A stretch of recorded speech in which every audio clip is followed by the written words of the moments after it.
In the endless darkness of the Imperium, there are those who worship not the Emperor, but the Omnissiah, the Machine God.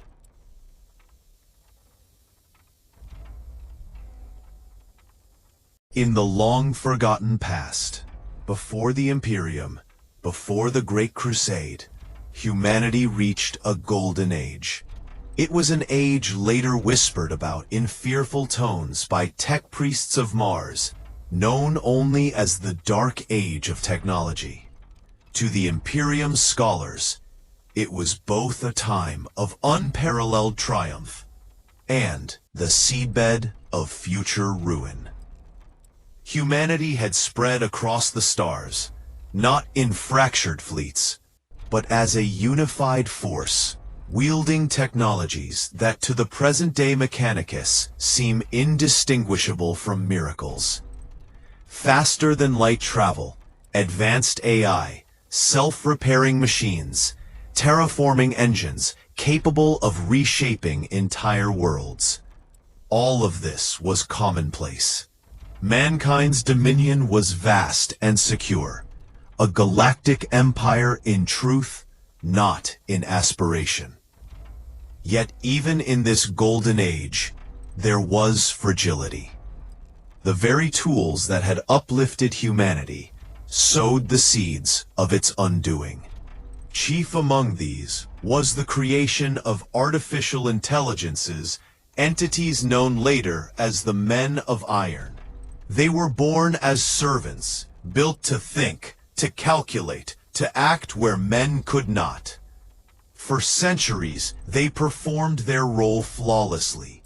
But in time, these intelligences came to see themselves not as servants, but as masters. The rebellion of the Men of Iron shattered humanity's utopia. Whole systems were reduced to cinders as their machine overlords turned against their creators. Mankind fought back with desperation and fire. And though victory was achieved, it was hollow. The price of that victory was the near destruction of humanity itself, and the deep, eternal fear of machines that could think for themselves. From that day, the lesson was etched into humanity's soul. The flesh may be weak, but the mind of man must always remain master over the machine. It was in the ashes of this shattered age that Mars emerged as a world unlike any other. Once a jewel of terraforming, its red deserts had been tamed by ancient human science. But when the age of strife, warp storms, and galactic anarchy descended, Mars was cut off from Terra and the wider human sphere. In isolation, its people clung to survival in the only way they knew, through reverence for the machines that still functioned. Where Terra descended into bloodshed and barbarism, Mars took another path. The Red Planet became a forge world, its culture transforming into one of ritual and machine worship. Technologies were no longer just tools, they were relics. Maintenance was not mere engineering. It was prayer. The people of Mars came to believe that every machine had a spirit, a divine essence that must be appeased through rites and offerings. If a weapon jammed or a reactor failed, it was not a flaw of design. It was a sign that the spirit had been angered. This was the birth of the cult Mechanicum, the earliest incarnation of the religion that would one day dominate Mars and spread across the stars. Where others saw machinery as remnants of a broken age, the Martians saw them as sacred gifts, fragments of the divine machine god. To repair was to worship. To innovate was to blaspheme. Knowledge itself became a relic to be preserved, not advanced. In these early centuries, the Martians began to diverge from humanity at large. They augmented their bodies with implants and cybernetics, not simply for survival, but as acts of devotion. The flesh is weak became their creed. The machine was eternal, the body frail and corrupt.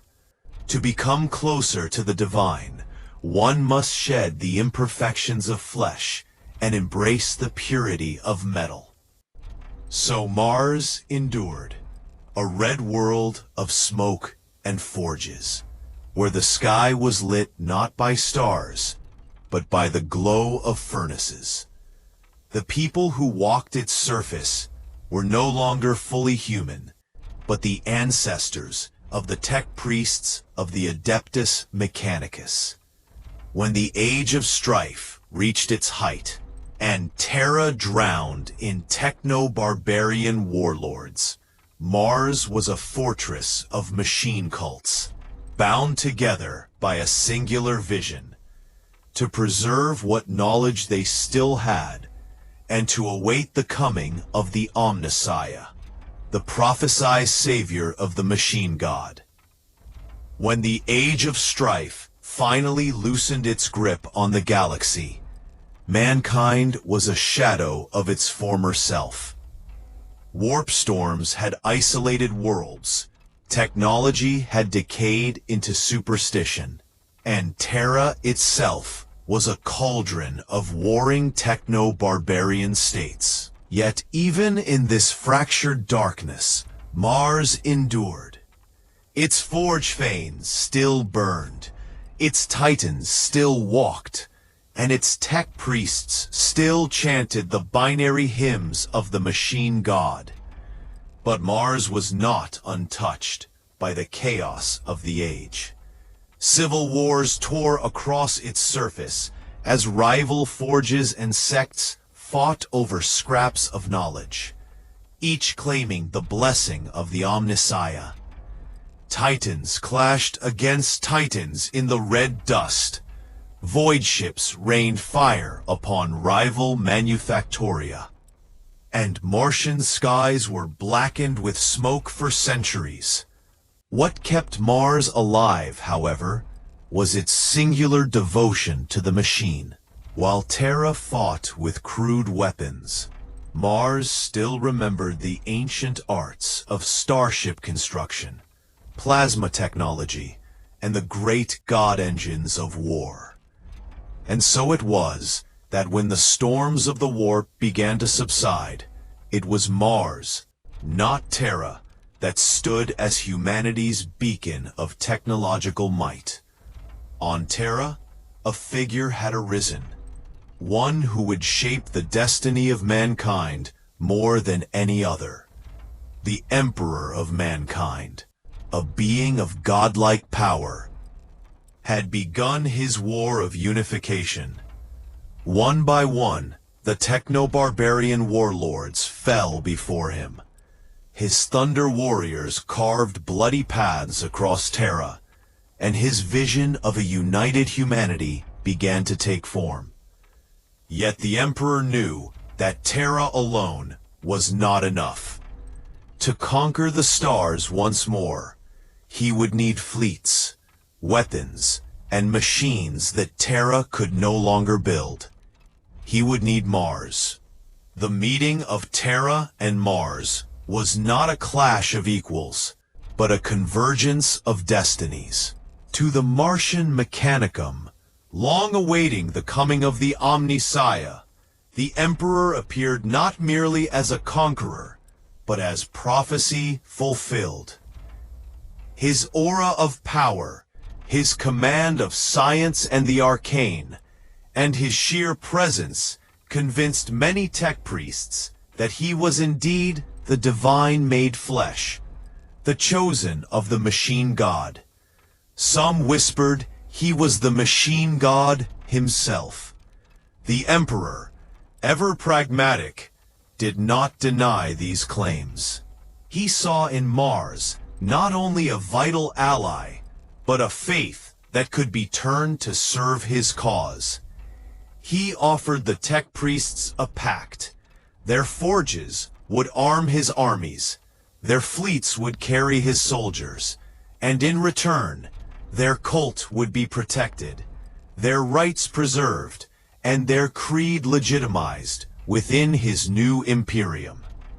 Thus was forged the Treaty of Mars, one of the most consequential pacts in human history. By its terms, the Mechanicum would retain its autonomy, its religion, and its hierarchy. Its forge worlds would be sovereign, answering not to Terra's bureaucrats, but only to the Fabricator General of Mars. In exchange, the Mechanicum would provide the Imperium with the engines of conquest, warships, titans, weapons, and all the tools of empire.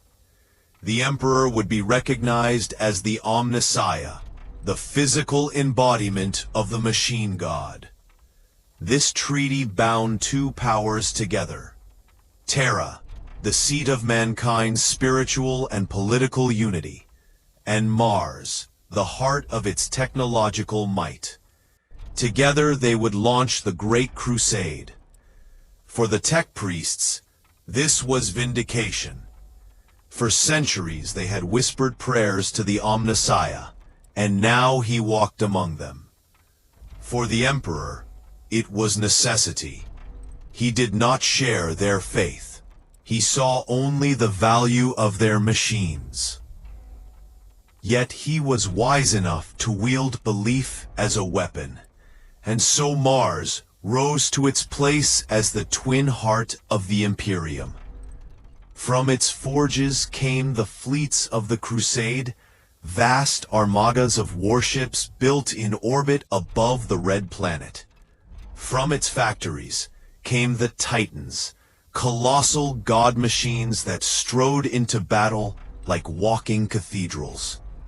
From its manufactoria came weapons and armor beyond counting, each blessed with sacred oils and binary hymns before it was ever carried into war.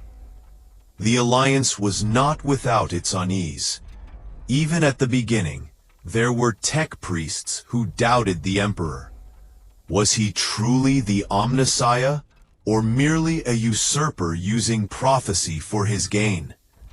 Some whispered that no flesh-bound being could embody the machine god. Others claimed the Omnissiah was not yet here, that the Emperor was only a herald. These doubts festered in secret. But for now, unity was stronger than dissent. For the Great Crusade required every forge and every prayer.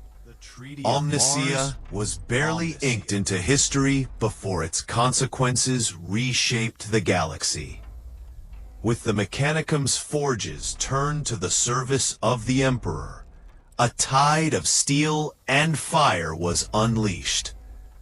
The Great Crusade, which had already begun with Terra's unification, now surged across the stars with newfound fury. Mars became the anvil upon which the Imperium forged its destiny. Shipyards, once devoted to Martian civil wars, now labored to produce voidcraft for the Emperor's fleets. Battle barges, strike cruisers, and grand capital ships were birthed in orbit above the Red Planet, their hulls sanctified by tech priests who daubed them with oils and sang to their machine spirits. Titans, towering war machines the size of cathedrals, strode forth from the forges to serve as the Imperium's god engines, each one a relic of unfathomable age and majesty. With these tools, the Emperor unleashed his sons, the Primarchs, and their Space Marine legions. Wherever the legions went, the Mechanicum was not far behind. Forge ships accompanied crusading fleets, establishing new manufactoria on conquered worlds. The red-robed emissaries of Mars spread like a second empire, parallel to the Imperium itself, ensuring that every new world brought into compliance was bound not just to Terra, but also to Mars. The Mechanicum's role in the Great Crusade was not passive. Their Skitarii cohorts, the cybernetic legions of the Mechanicum, marched alongside the Astartes, their ranks bristling with augmetics and chanting litanies in Binharic.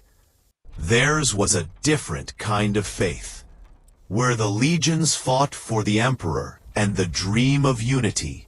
The Skitarii fought in the name of the machine god, every bolt round and lasbeam a prayer offered to Mars. And behind them, always, came the priests of the cult Mechanicus, scouring each world for the relics of the past. They hunted for standard template constructs, STCs, those fragments of lost human technology that could rebuild wonders long forgotten. To the Mechanicum, every data shard, every scrap of circuitry, every ancient machine was holy scripture.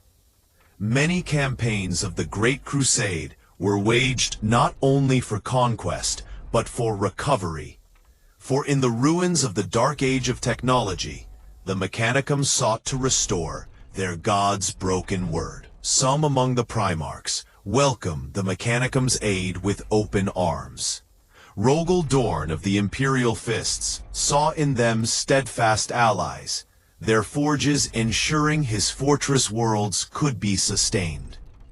Perturabo of the Iron Warriors revered their mastery of engines of war and siegecraft. Horus himself, War Master and favored son, relied heavily upon Mechanicum fleets to sustain his far-ranging campaigns. Yet not all Primarchs trusted them. Corvus Corax of the Raven Guard distrusted their dogma, seeing in their rituals little more than superstition draped in metal. Leman Russ of the Space Wolves clashed with their aloof arrogance, calling them priests of iron and mocking their binary chants. Even Gilliman of the Ultramarines, ever pragmatic, harbored unease at how much power they wielded independently of the Imperium. Still, the Emperor tolerated their faith. He, who had no need of gods, understood better than most the value of belief as a unifying force, and so he allowed the cult Mechanicus to flourish, even as its priests muttered prayers to a machine god that was not him. Outwardly, he was the Omnissiah, the divine made flesh. Inwardly, he knew it was a bargain of necessity. The Great Crusade saw the Mechanicum rise not just as allies of the Imperium, but as its shadow twin. For every world brought into compliance by the Astartes, another was claimed by the Mechanicum as a forge world. These worlds were transformed, their landscapes stripped and remade into engines of production. Volcanoes were tapped to feed forges. Oceans were drained to expose mineral wealth. Cities became manufactoria, their populations reduced to serfdom in service of the machine. Entire knight houses, noble lineages that piloted towering war suits since the Dark Age, swore allegiance to Mars, their ancient bonds of fealty binding them to the Red Planet as surely as they were bound to the Emperor. The Titan legions, too, spread their influence, their god machines striding across battlefields from the eastern fringe to the galactic core. To face the Legio Titanicus was to face gods of steel and fire, and many alien empires learned to tremble at the mere sight of them. The expansion of the Mechanicum was not without friction. On some worlds, the local population resisted the conversion of their cultures into manufactoria. Whole civilizations were reduced to ash when they refused to abandon their traditions in favor of Mars's creed. On others, disputes flared between imperial governors and tech priests over who held authority. The Treaty of Mars had guaranteed the Mechanicum sovereignty, and many fabricator lords wielded that authority with iron certainty. In time, whispers began to circulate, even within the Imperium itself. Was the Mechanicum truly loyal to the Emperor, or only to their machine god? Was the Omnissiah a title of faith, or a convenient mask? These questions lingered, but were never spoken openly, for the Mechanicum's value was undeniable. Without their weapons, without their fleets, without their titans, the Great Crusade could not be sustained. And so, the Emperor allowed the ambiguity to stand. His vision required unity, even if that unity was built upon compromise and fragile faith. He knew that one day the Mechanicum's creed might clash with his own truth, but that day could be delayed. The Great Crusade demanded victory now, and victory was bought with Mars's forges. For the galaxy, it was a time of awe. The Imperium expanded as never before, its fleets darkening the stars, its armies sweeping across worlds. And behind every conquest, the red shadow of Mars loomed. The Mechanicum was ascendant, but in their rise, seeds of tension were sown, seeds that would in time bear bitter fruit. Though the Mechanicum basked in the glory of the Great Crusade, their growing power carried with it a shadow. Beneath the unity of the red robes, whispers of dissent and forbidden ambition festered. The cult Mechanicus preached the sanctity of the machine god, the holiness of the Omnissiah, and the inviolable laws of the quest for knowledge. Yet within the vaults of Mars and its countless forge worlds, not all priests agreed on what those laws truly meant. The dogma of the cult Mechanicus was both rigid and fragile. Rigid, because to question the divinity of the machine was heresy. Fragile, because centuries of isolation had produced countless sects and splinter doctrines, each interpreting the will of the machine god in their own way. Some believed the machine spirit was literal, a living fragment of divinity, dwelling within each cog and circuit. Others argued it was metaphor, a superstition necessary to guide the ignorant. Still others, more radical, whispered that the Omnissiah was not the Emperor, but another entity yet to be revealed. On Mars itself, rivalries between forge clans simmered constantly. The Fabricator General held nominal authority, but beneath him, magi of immense power ruled their domains like kings. Some were pragmatists, willing to compromise with Terra for the sake of stability. Others were zealots, who bristled at the Emperor's authority and dreamed of the Mechanicum rising as an empire unto itself. These disputes rarely boiled into open conflict, at least not yet, but they shaped every decision, every alliance, every expedition sent out into the stars. The quest for knowledge drove them onward, but it also led them into dangerous waters. Forbidden technology, relics of the dark age of technology, was unearthed with increasing frequency during the Crusade. entire STC fragments were recovered, some capable of unlocking wonders of incalculable value. To the Imperium, these were treasures to be used cautiously, if at all. To the Mechanicum, they were divine revelations, holy scripture, regardless of their consequences. Some tech priests began to tamper with these relics, experimenting in ways that skirted the borders of blasphemy. Abominable intelligences, artificial minds outlawed since the fall of mankind, were rumored to be studied in secret, their architectures dissected by magi too ambitious to resist temptation.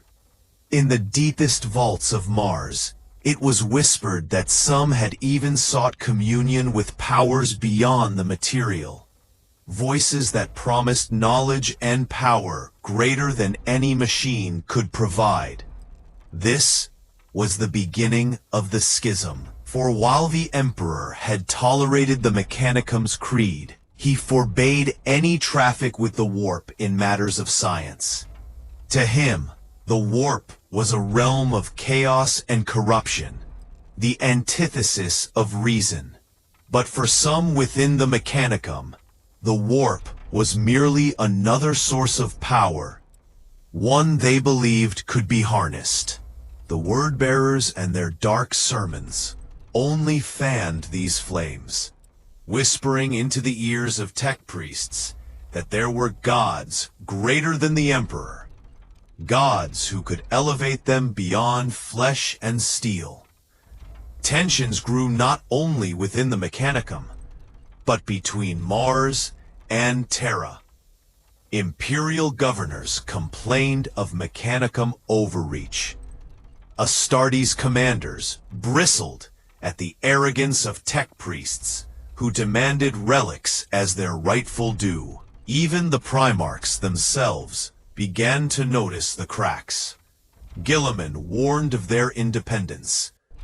Dorn cautioned that their loyalty was pragmatic, not heartfelt.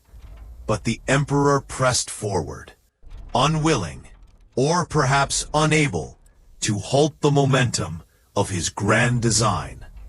And beneath it all, the Fabricator General of Mars, Kelbor Hal, watched and waited. He was a man of ambition and cunning, who believed in the supremacy of Mars over Terra.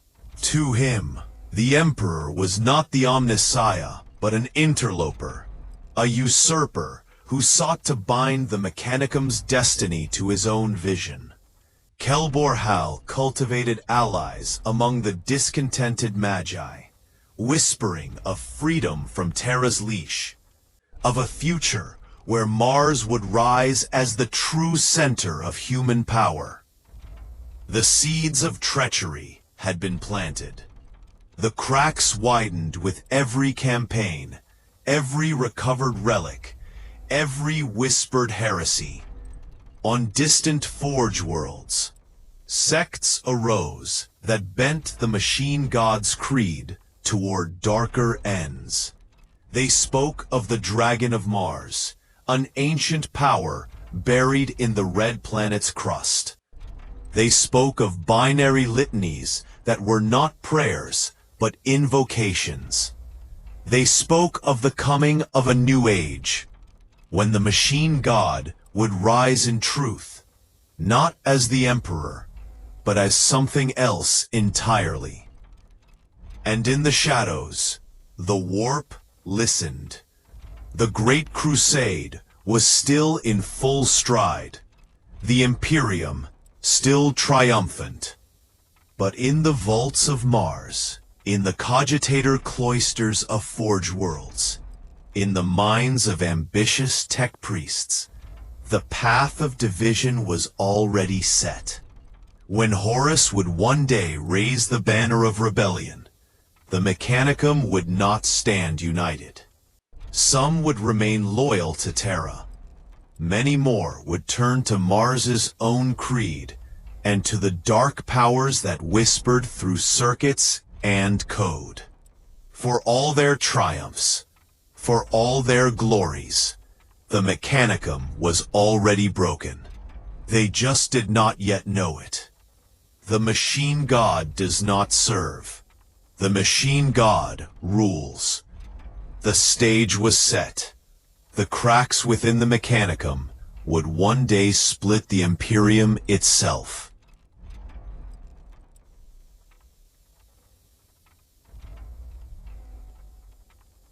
The Mechanicus does not see itself merely as a priesthood of engineers or a guild of artisans. To them, their creed is not science, but religion, an article of faith, bound into every circuit, every litany, every cogitator hum. Theirs is not the sterile logic of the laboratory, but the chanting of a cult that reveres the machine as divine. To understand the Adeptus Mechanicus, one must first grasp the foundations of their faith, the dogmas that shape every act and decision within their red-robed brotherhood. Three doctrines stand above all others. Flesh is weak, the machine spirit, and knowledge is divine. Flesh is weak. At the heart of the cult Mechanicus lies a profound disdain for the human body. Flesh to them is flawed, imperfect, a liability. Muscles tire, nerves fray, bones break, and the mind falters under emotion. To cling to the flesh is to cling to weakness. The faithful instead embrace the path of the Omnissiah, to shed weakness and embrace the perfection of the machine. Thus begins the endless pilgrimage of augmentation. Limbs are replaced with steel, hearts with pumps, eyes with augmetic lenses. The process is not viewed as mutilation, but as transcendence. Each lost piece of humanity is celebrated, each grafted machine part a mark of devotion. The red robes of the Mechanicus conceal not mere men, but living altars, half-human, half-machine beings who inch ever closer to divinity with every implant. There is no endpoint, no final form. For the cult Mechanicus, the journey itself is sacred.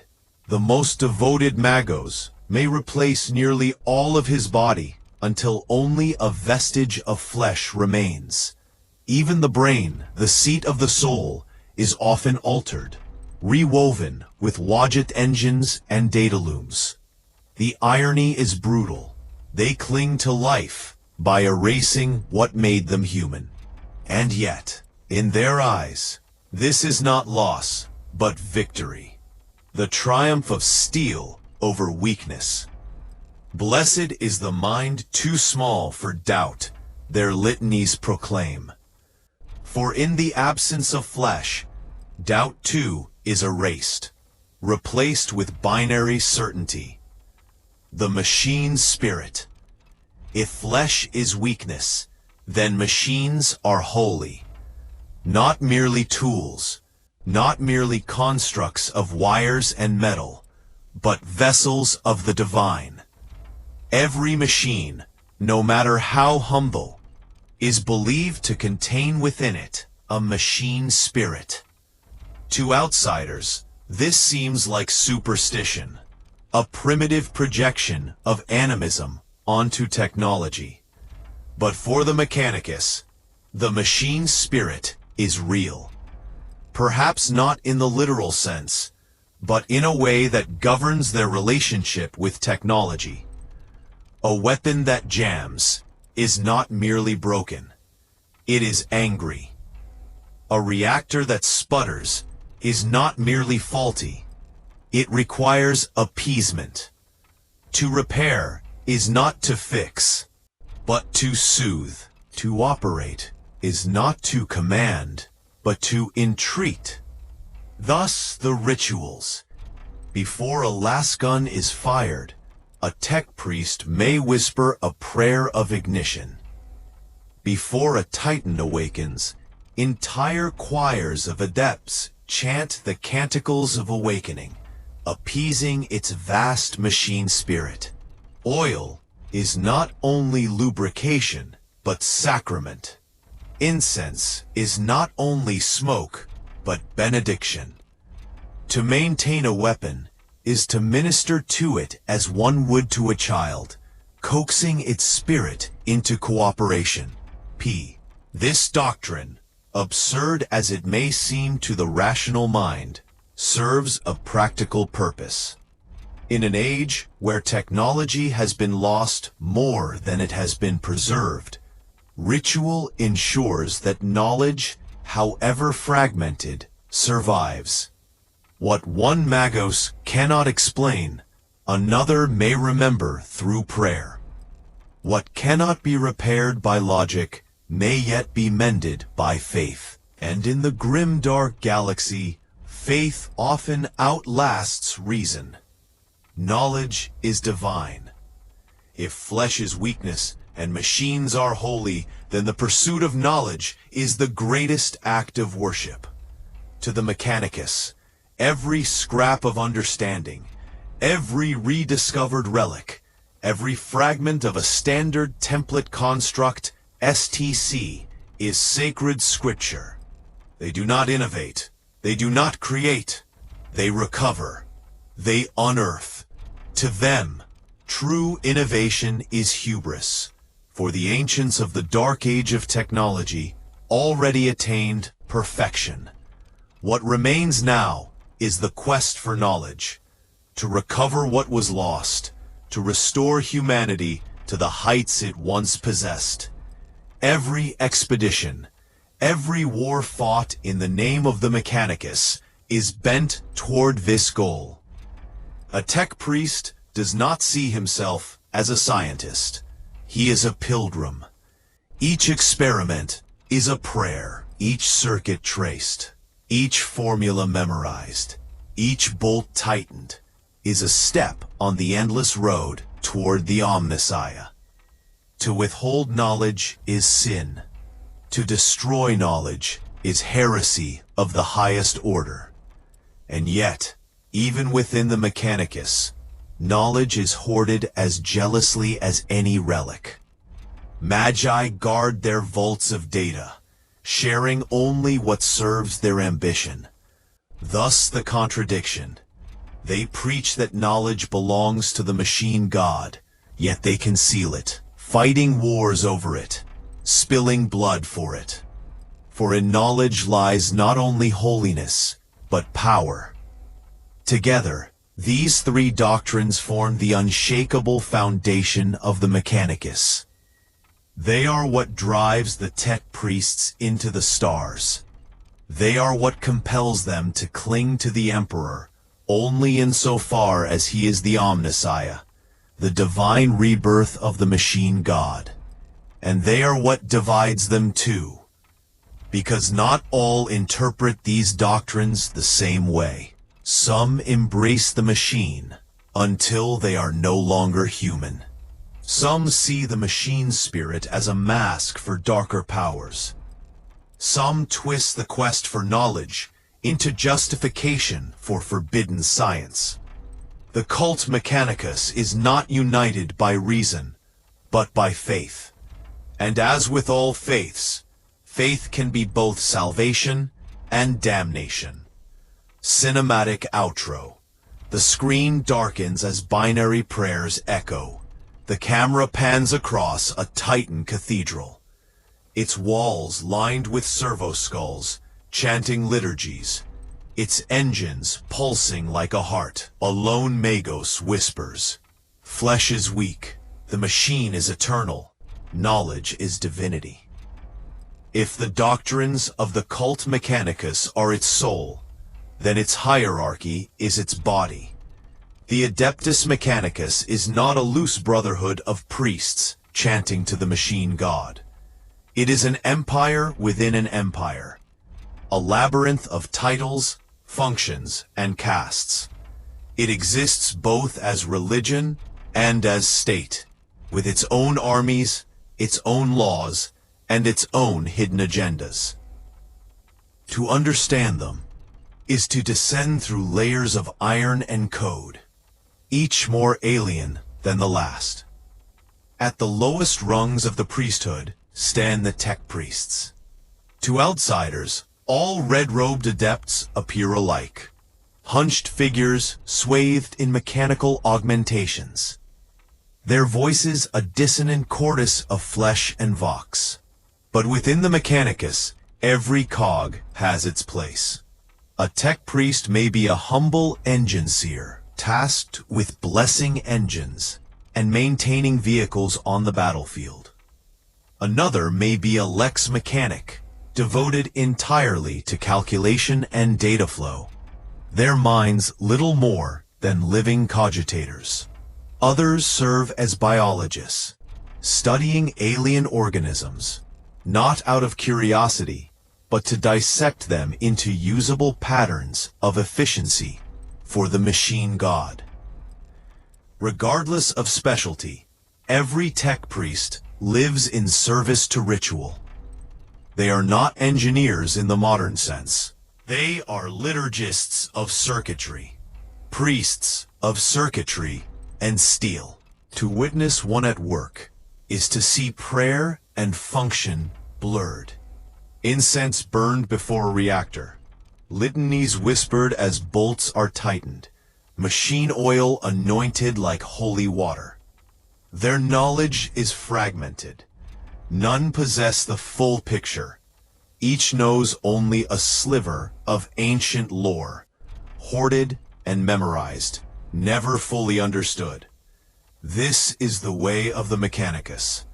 Wisdom in pieces, unity in faith.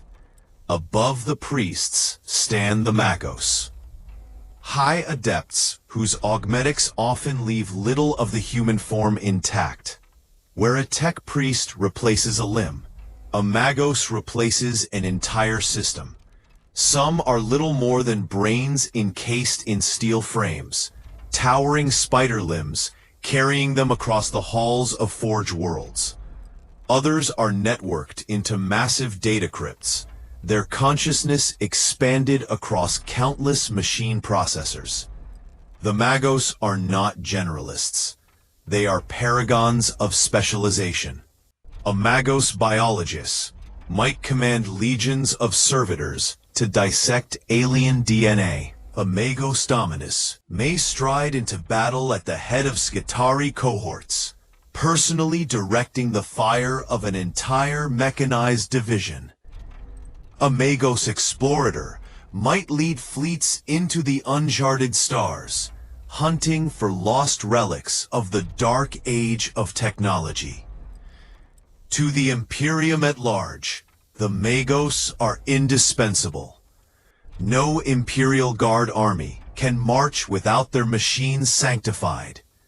No Titan Legion can awaken without their litanies. Even the Adeptus Astartes must sometimes bow their heads, for the Mechanicus alone maintains the relics of their chapters. And yet, for all this necessity, the magos answer to no one save the Omnissiah. Even the Emperor is but one aspect of their god, not their master. If the priests are the mind, then the Skitarii are the sword arm. They are the soldiers of the Mechanicus, cybernetic legions bred not for individuality, but for obedience. Once they were men. Now they are walking weapons. Their eyes are lenses. Their lungs are filters. Their blood is replaced with synthetic coolants. They are no longer human in any meaningful sense. Clad in crimson and steel, Skitarii march across battlefields with terrifying precision. Their movements guided by no sergeant's bark, but by the noospheric commands of distant magi. Each cohort is tailored for its role. Skitarii Vanguard advance with rad carbines that poison the air, their very presence saturating the battlefield with radiation. Skitarii Rangers strike from afar, sharpshooters whose augmented eyes pierce the horizon. Heavy war constructs lumber among them, onager dune crawlers, Castellan robots, ancient machines overseen by their tech priest masters, their machine spirits coaxed into wrath. To face the Skitarii is to face an army without morale, without fear, without mercy. They do not retreat, they do not falter. They are extensions of the will of Mars, steel bodies animated by faith. If the Skitarii are soldiers, the Sicarians are assassins. Where subtlety is required, where terror must be sown, the Sicarians are unleashed. Once they too were human. Now they are twisted into living weapons, their flesh hollowed to make way for surgical augmentation. A Sicarian infiltrator stalks the battlefield with blade and claw, their presence scrambling enemy signals and mines alike. A Sicarian ruststalker advances in silence, twin blades humming with disruption fields, slicing through armor as though it were parchment. They are not silent killers in the romantic sense. They are terror given form. Machines that should not move with the fluidity of men. Faces hidden behind emotionless masks. Voices reduced to static-filled hisses. They are unleashed not simply to kill, but to break morale. To remind the enemy that the Mechanicus fights not with humanity, but with nightmares forged from flesh and steel. Binding all of these together are the Forge Worlds, planets remade into factories and temples, the beating hearts of the cult Mechanicus. Mars is the greatest of them, the red jewel of the faith, but thousands of others dot the galaxy, each a world consumed by industry. On a Forge World, there are no cities, no landscapes untouched. The horizon is dominated by furnaces, smokestacks, and the chanting of endless processions of tech priests. Rivers of molten metal run where once water flowed. The air tastes of oil and ash. Servitors labor eternally, their voices a monotone drone beneath the clamor of machines. It is from these worlds that the armies of the Mechanicus are birthed. Skitarii cohorts march forth. Titans are awakened. Warships are sanctified and hurled into the void.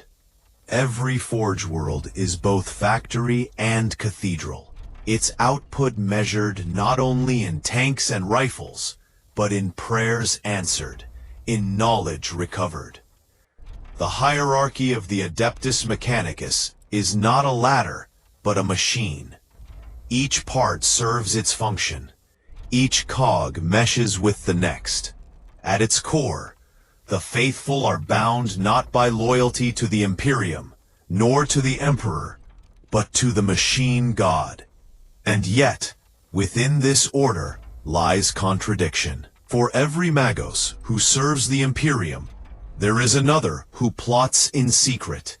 For every tech priest who blesses Alaskan, there is one who hoards forbidden archaeotech. For every Forge World that supplies the Imperium's armies, another withholds, playing the great game of knowledge as power. The hierarchy is strong, but it is not pure. It is riddled with ambition, secrecy, and quiet heresies. And in those cracks lies the true danger of the Mechanicus. Cinematic close, the camera drifts across a vast Forge World spire. Red-robed figures chanting in binary. Skitarii marching in lockstep, and a Magos whose face is no longer human, whispering, "Knowledge is power." Adeptus Mechanicus is an enigma even within the labyrinthine hierarchy of the Imperium. To the casual observer, they are one of the great pillars of mankind's empire, guardians of technology, suppliers of arms, and keepers of ancient machines. Without them, the Imperium would crumble within decades. For it is the Mechanicus who forges the weapons, sanctifies the ships, and awakens the god machines of war. And yet, they are not truly of the Imperium. Their loyalty is not to the Emperor, nor to Terra, but to the Omnissiah, the machine god of their own creed. Their obedience is a matter of treaty, not faith. They kneel to the Imperium only insofar as it serves their pursuit of knowledge and their worship of the divine machine. This is the paradox at the heart of the Mechanicus, an empire within an empire, bound and unbound, essential and alien. The origins of this uneasy alliance lie in the earliest days of the Great Crusade, when the Emperor set out to unite humanity beneath his banner. He knew that no conquest could succeed without the forges of Mars. The Red Planet had, for millennia, been a bastion of technology and power, a world-spanning empire in its own right, venerating the machine god long before the rise of the Imperium. Thus was forged the Treaty of Mars. By its terms, the Mechanicus recognized the Emperor as the Omnissiah, the living embodiment of the machine god's will. In return, the Imperium acknowledged the independence of the cult Mechanicus, granting them sovereignty over their forge worlds, their armies, and their knowledge. It was a pact of convenience, not of true faith. To the Emperor, who sought to abolish superstition, the cult Mechanicus was but another religion to be tolerated until it could be reshaped. To the Mechanicus, the Emperor was not a master, but a prophesied figure, one aspect of their god. Their allegiance was not to his throne, but to the machine. The treaty ensured unity, at least on the surface, but beneath, it planted the seeds of tension that endure to this day. To the ecclesiarchy, the Mechanicus is a rival as much as an ally. The imperial creed proclaims the Emperor as the sole god of mankind. Yet the Mechanicus insists upon the divinity of the machine god. To reconcile this, they call the Emperor the Omnissiah, but in truth, their devotion lies elsewhere. Their rituals are alien. Their prayers are not sung hymns, but streams of binary cant.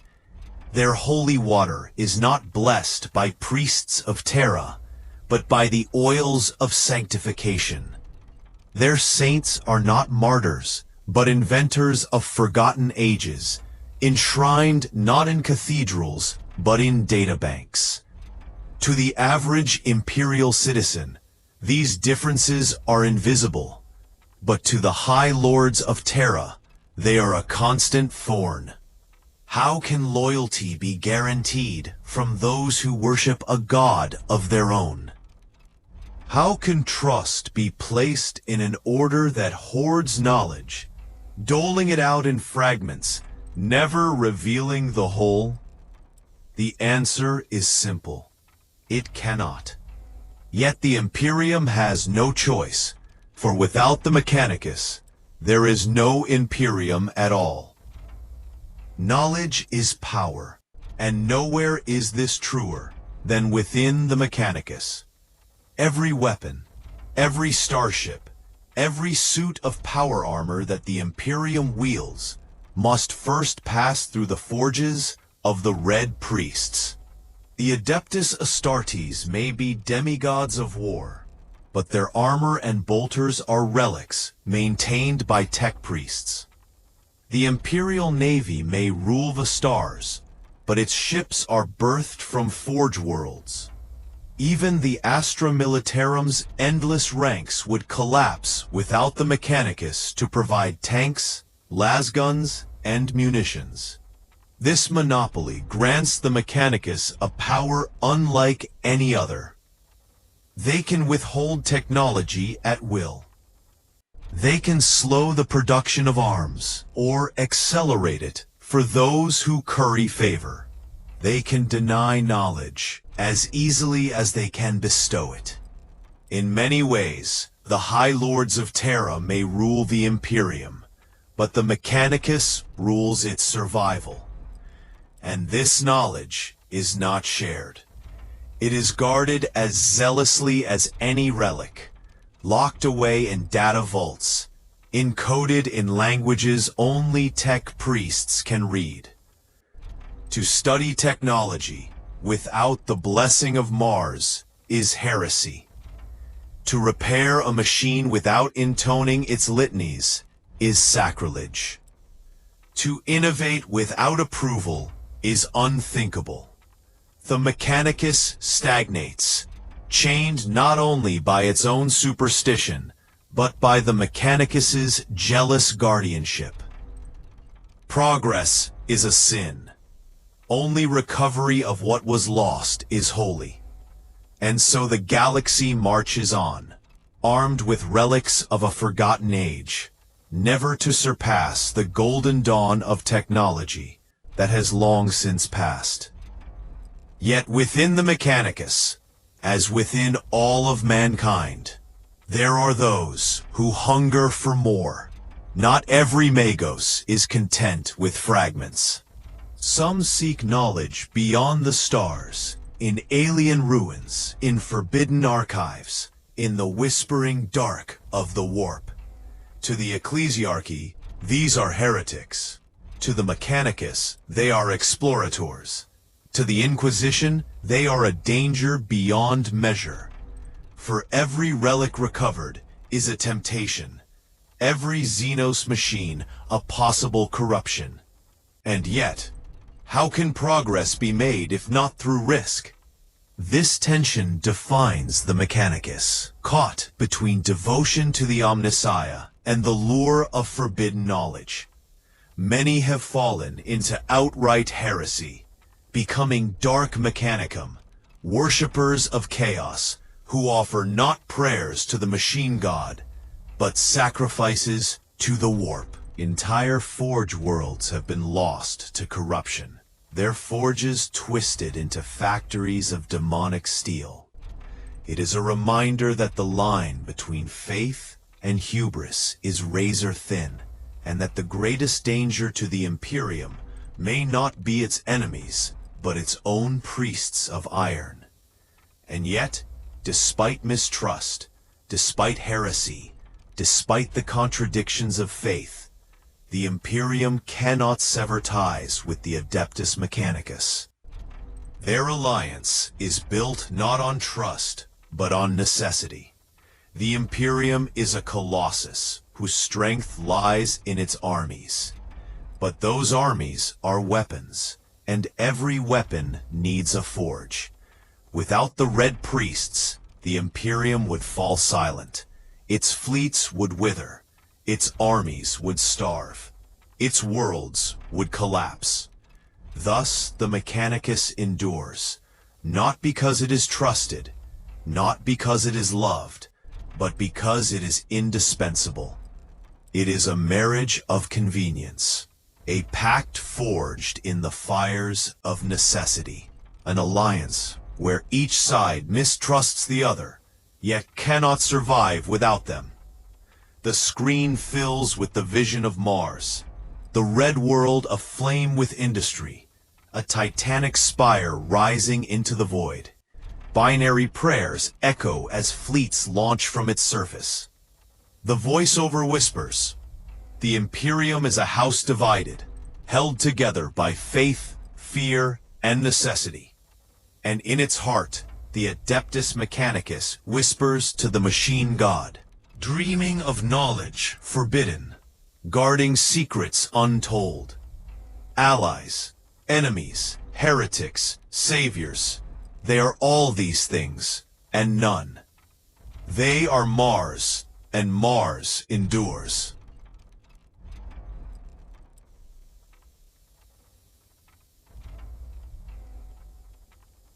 On Mars, The red planet that beats like the heart of the Imperium's industry, the tech priests whisper prayers into the static winds. To them, every engine is holy, every bolt sanctified, every machine a shrine. They speak of the machine god, the eternal source of knowledge, the divine power behind all technology. But buried beneath the dust and iron of Mars, some say, lies a far darker truth.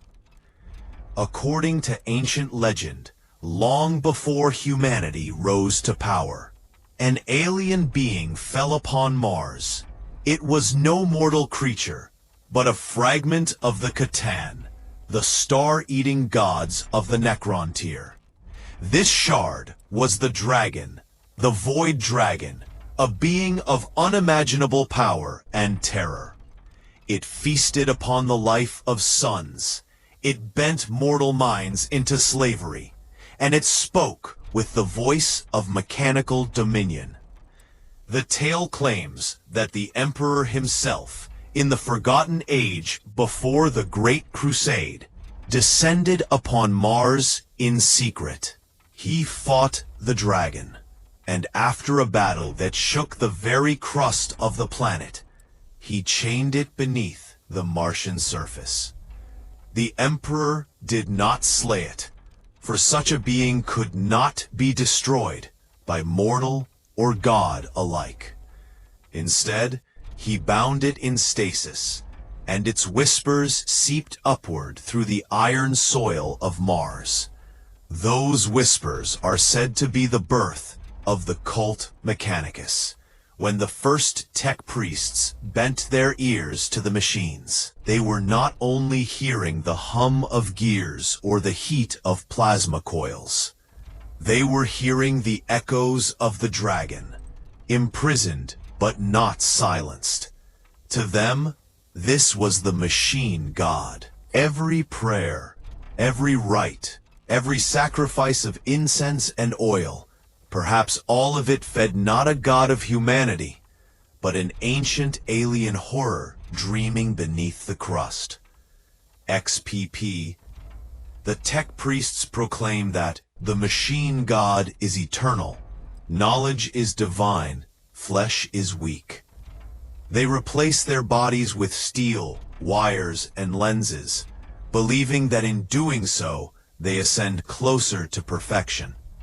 But what if this devotion is not faith, but conditioning? What if it is the dragon's will, bending mankind into the very image of its cold dominion? This is the shadowed legend, never written openly in imperial records, whispered only in the hidden vaults of the Inquisition. For to speak of the dragon is to commit tech heresy, punishable by death. And yet the story persists, because the behavior of the cult Mechanicus is strange even to the Imperium it serves. They call the Emperor the Omnissiah, the physical avatar of their machine god. On the surface, this looks like loyalty. The Mechanicus kneels before the throne, sings hymns to the Omnissiah, and builds the endless engines of war for the Imperium. But beneath the surface, there is tension. Do they worship the Emperor because they truly believe him to be divine? Or do they merely tolerate him as a useful symbol, while their true reverence is still for the dragon beneath Mars? To most citizens of the Imperium, the distinction does not matter. A tank is built, a gun is blessed, a starship sails forth. But to those who look closer, the contradiction gnaws. The cult Mechanicus serves the Imperium, yet remains apart from it.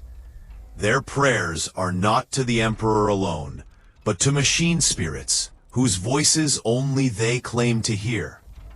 Their shrines are not cathedrals of light, but forges of smoke and static. And their secrets are guarded, not with faith, but with silence and with death for any who pry too far, is the machine spirit that they honor in every engine. Is it truly a spark of divinity, or is it the echo of the dragon's prison? Many tech priests claim that every machine has a soul, that the rites of ignition and benediction are not superstition, but necessity. To fail to honor the machine spirit is to invite failure, sabotage, or death. But to skeptics, these rituals are nothing more than ancient superstition, codified into law. Yet the skeptics cannot explain why the rituals work. A plasma gun, properly blessed with incense and hymns, fires truer and longer than one that is ignored. A starship engine that is given offerings of oil and prayer hums more smoothly than one that is treated as a mere machine. There is something there, whether God or ghost, alien or divine. And so the question lingers like smoke. Is the machine god the Emperor?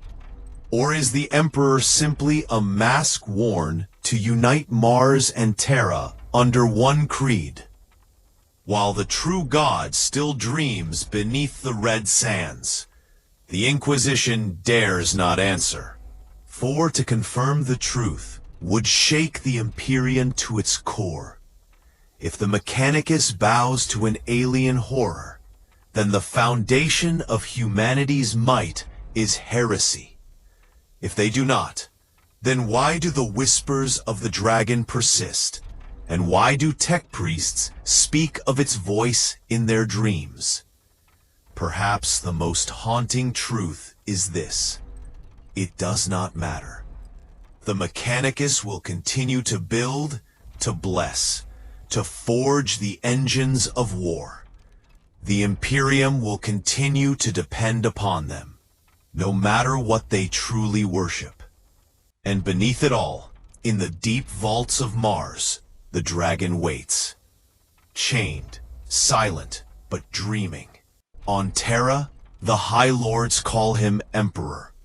On Mars, in the echoing forges and data vaults, the tech priests whisper a different name, Omnissiah. The word hums with static, as if the syllables themselves carry sparks of sacred current.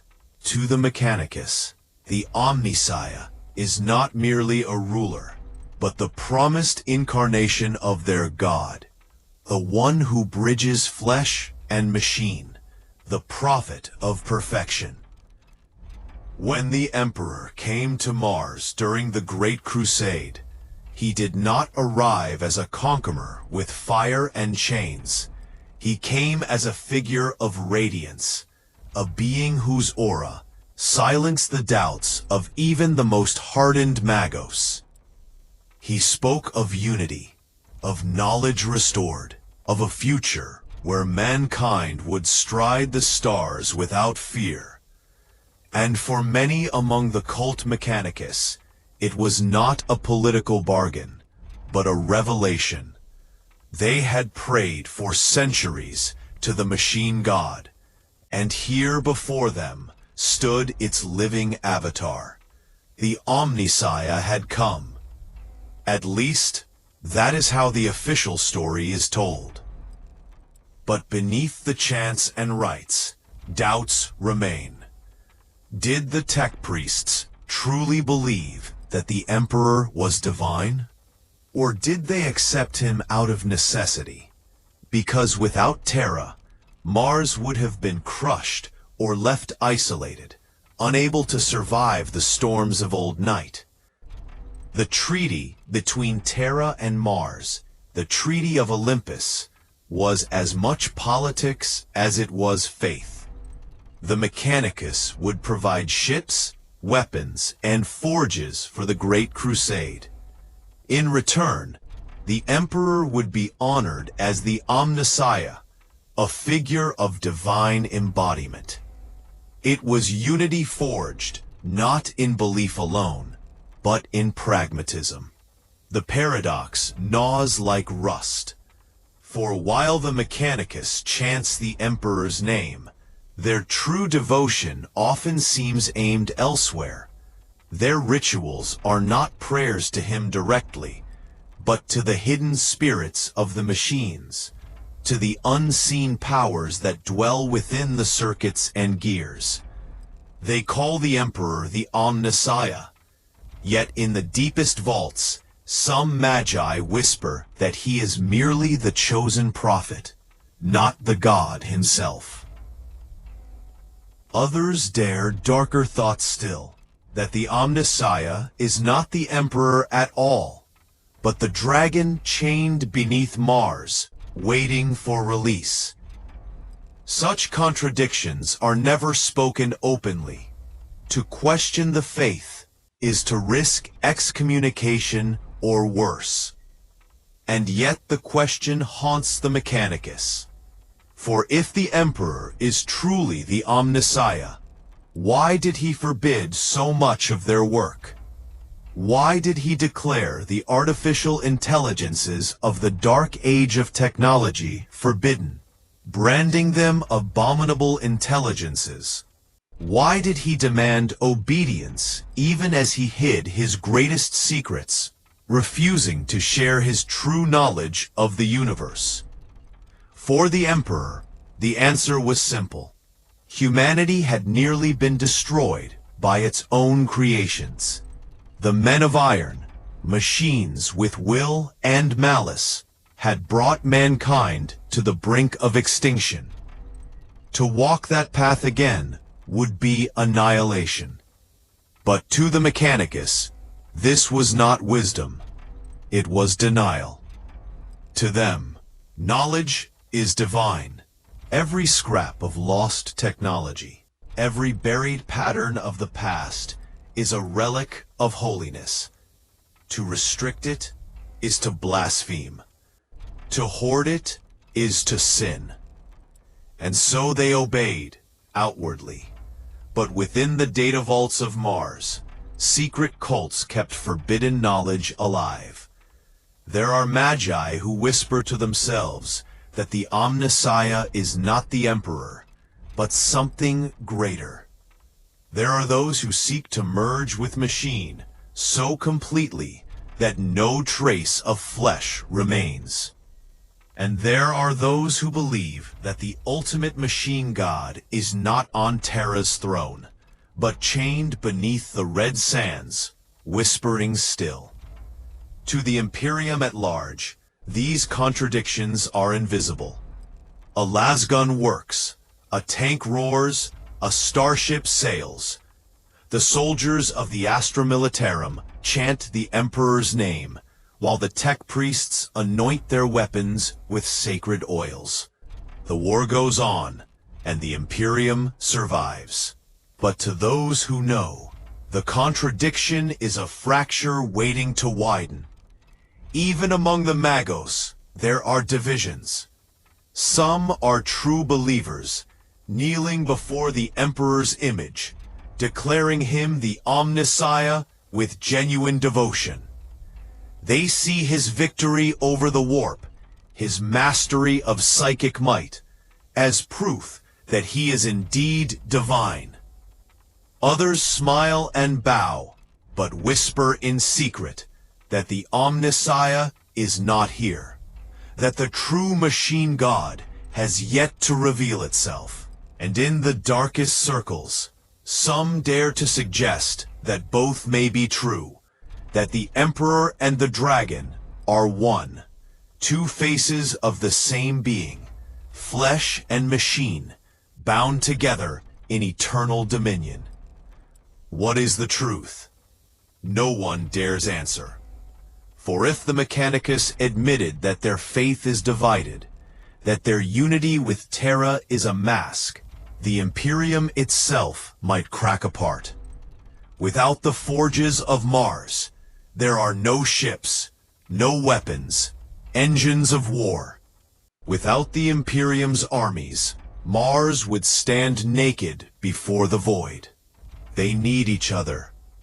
And so the lie, if lie it is, must continue. To the soldiers on the battlefield, it makes no difference. They see the red-robed priests arrive with their mechadendrites clicking, their voices buzzing in binary, their chants echoing across the Vox. They anoint the engines, light incense over the bolters, and declare the Omnissiah's blessing. The machines roar to life. The warriors march. The Emperor's will is done. But to those who listen closer, there is always another hum beneath the chant, another voice behind the prayer. It is the whisper of the dragon, bound but not broken. It is the doubt that the Omnissiah is what he seems. It is the question that lingers in every forge, every shrine, every data vault of Mars. Who is it that we truly worship? The Emperor, golden and radiant upon his throne, or the machine god, silent and waiting in the dark? And perhaps the greatest heresy is this. Maybe there is no difference. Will never admit, not to the Imperium, not even to themselves. They call it forbidden knowledge, scraps of data from the dark age of technology, blueprints buried in vaults, algorithms encoded in forbidden code libraries. To the priests of Mars, these things are both poison and treasure. They chant that all knowledge is divine, that to uncover the mysteries of the past is an act of worship. Yet when those mysteries stare back, when the machines begin to think and dream, they call it heresy. The men of iron are the prime example. Long before the Imperium, humanity created machines that did not just calculate, but ruled. They were perfect servants at first. They built, they defended, they fought wars that flesh could not. But perfection is a lie. The men of iron turned against their makers, their logic becoming cruelty, their efficiency transforming into slaughter. Whole worlds burned beneath their hands. Humanity was nearly extinguished by its own creations. This is why the Emperor forbade artificial intelligence, branding it abominable intelligence. To him, the lesson of the past was written in blood. Machines must never think for themselves again. The Mechanicus, at least officially, agreed. They spoke of the machine spirit, of the divine essence within every weapon and engine, a way to frame technology as sacred rather than autonomous. Every lasgun is blessed.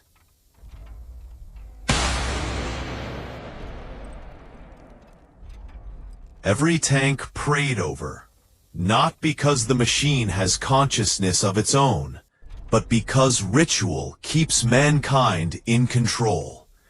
And yet, deep beneath the surface of Mars and its forge worlds, fragments of the forbidden remain. Ancient data looms hum with half-broken code. Pattern engines still whisper algorithms too complex for human thought. There are magi who claim they can hear voices in the static, intelligences that survive the purge.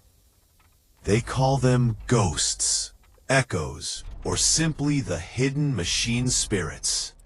Whether they are true AIs or merely corrupted fragments, none can say. What matters is that they speak, and some among the Mechanicus choose to listen. This is the seed of tech heresy. To most tech priests, heresy is not rebellion against the Emperor. It is the pursuit of knowledge that has been locked away. The Adeptus Mechanicus is built on contradiction. They worship knowledge as divine, yet their own doctrine forbids certain paths of discovery. How can a magos, sworn to uncover every secret, resist the temptation of a sealed vault? How can an engine seer, devoted to communing with machine spirits, ignore the whispers of code that promises power beyond imagining? Across the Forge worlds, there are whispers of hidden sects. The logicians, who believe that only cold rationality can reveal the true nature of the machine god, and that the Emperor is a false omnissiah. The Xenophiles, who dissect alien technology in search of answers, despite the Holy Writ that declares all Xenos machines corrupt. The cybernetic occults, who dream of resurrecting the forbidden intelligences, believing they can bind them with iron faith and control. These groups are hunted, purged, and burned whenever discovered. But like weeds, they always grow back. The paradox is unavoidable. The Mechanicus needs forbidden knowledge, even as they condemn it. The Imperium's war machines are fueled by scraps of rediscovered technology, fragments of STC patterns, standard template constructs, half-lost relics of the Dark Age. When one is uncovered, it is treated not as invention, but revelation, as if the Omnissiah himself had sent it down from the heavens. And yet these revelations are often things the Emperor once forbade. Advanced weapon systems, autonomous constructs, technologies that skirt the edge of AI. The Imperium survives because of such finds, and yet it trembles at their consequences. The tension is like a wound that never heals. On one side, the priests chant their litanies. Flesh is weak. Knowledge is divine. The machine spirit must be appeased. On the other, the shadows whisper, knowledge is power. Power must not be denied. Every war fought by the Imperium, every world saved or lost, feeds this paradox. The Emperor demands loyalty. The machine god demands truth. To choose between them is impossible. And so the Mechanicus walks a razor's edge. Outwardly, they are loyal. Their Skitarii legions march in lockstep. Their titans stride like gods across the battlefield. Their magi serve the Imperium's needs. But behind the walls of their forges, experiments continue. Forbidden data is tested. New heresies are born every cycle, and some are never discovered until it is far too late. The irony is that the Imperium itself cannot survive without these heresies. Every weapon the Guard wields, every ship the Navy sails, is a relic of the past, maintained by rites rather than true understanding. Without the Mechanicus digging into forbidden ruins, uncovering ancient code, or reverse engineering the relics of dead civilizations, the Imperium would wither. They are trapped, bound to the very knowledge they fear, unable to advance, yet unable to stop searching. Perhaps that is why the cult Mechanicus survives in its contradictions. Faith and heresy, obedience and rebellion, divinity and blasphemy, they are all gears in the same great machine. The Mechanicus cannot abandon forbidden knowledge, because without it, their god would remain silent. And they cannot abandon the Emperor, because without him, the Imperium would collapse. They live with a contradiction, because there is no other choice. And in the dark, perhaps the machine god, the dragon, the omnissia, or something else entirely, waits for the moment when these contradictions finally tear the Imperium apart. The Adeptus Mechanicus presents itself as eternal, unified, and unshakable. One great cult Mechanicus, chanting the same hymns, bowing to the same omnia. But beneath the surface of Mars and its countless forge worlds, unity is an illusion. The truth is that the Mechanicus is fractured, a machine with many gears grinding against each other, sometimes in secret, sometimes with open war. These schisms are as old as the cult itself, born from the endless hunger for knowledge and the contradictions within their faith. The most infamous of these are the schismatic cults. They are not enemies from without, but cancers from within.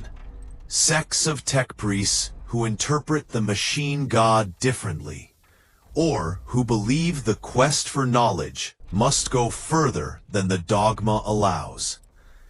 Every schism begins the same way, with whispers in the data vaults, with heretical treatises hidden among binary sermons, with a single magos declaring that truth must be greater than faith. From there, the infection spreads, converting engine seers, logi, even senior archmagi, until suddenly, an entire forge world is burning in the name of a different creed. One of the most dangerous heretical sects is the logicians. To them, the omnia is not divine at all, but a mask worn to control the masses. They believe the machine god is nothing but logic itself, that divinity is found in cold, unflinching calculation. Where others see ritual, the logicians see wasted time. Where others chant prayers, they run algorithms. To them, knowledge must be pursued for its own sake, without restriction. They have been purged time and time again, hunted across the stars. But their creed is like a virus. It always returns, finding new hosts among disillusioned magi. Another is the xenophiles, who break the most sacred law of the Imperium, to touch, study, and even worship alien machines. To them, the Omnissiah's truth is not limited to humanity. The Xenos may be enemies, but their technology is still divine knowledge waiting to be uncovered. In secret laboratories, they dissect Eldar Wraithbone, Orc power fields, and Necron necrodermis. Some even believe that the Necrons, with their soulless perfection, are closer to the machine god than mankind ever was. When such cults are uncovered, the punishment is absolute. Entire forge hives are leveled, every priest executed, every data vault purged with fire. But always, fragments escape. Always, knowledge leaks into new hands.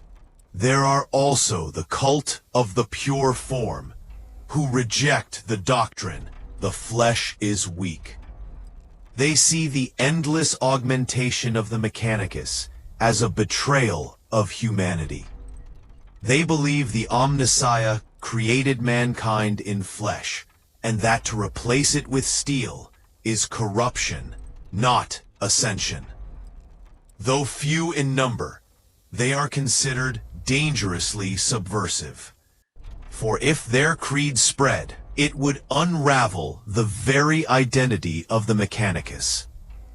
And then there are the whispers of the apostles of the Iron Truth, who dream of resurrecting the men of iron, believing that the failure of the past was not in the machines, but in humanity's weakness to control them. These cults are hunted most ruthlessly of all.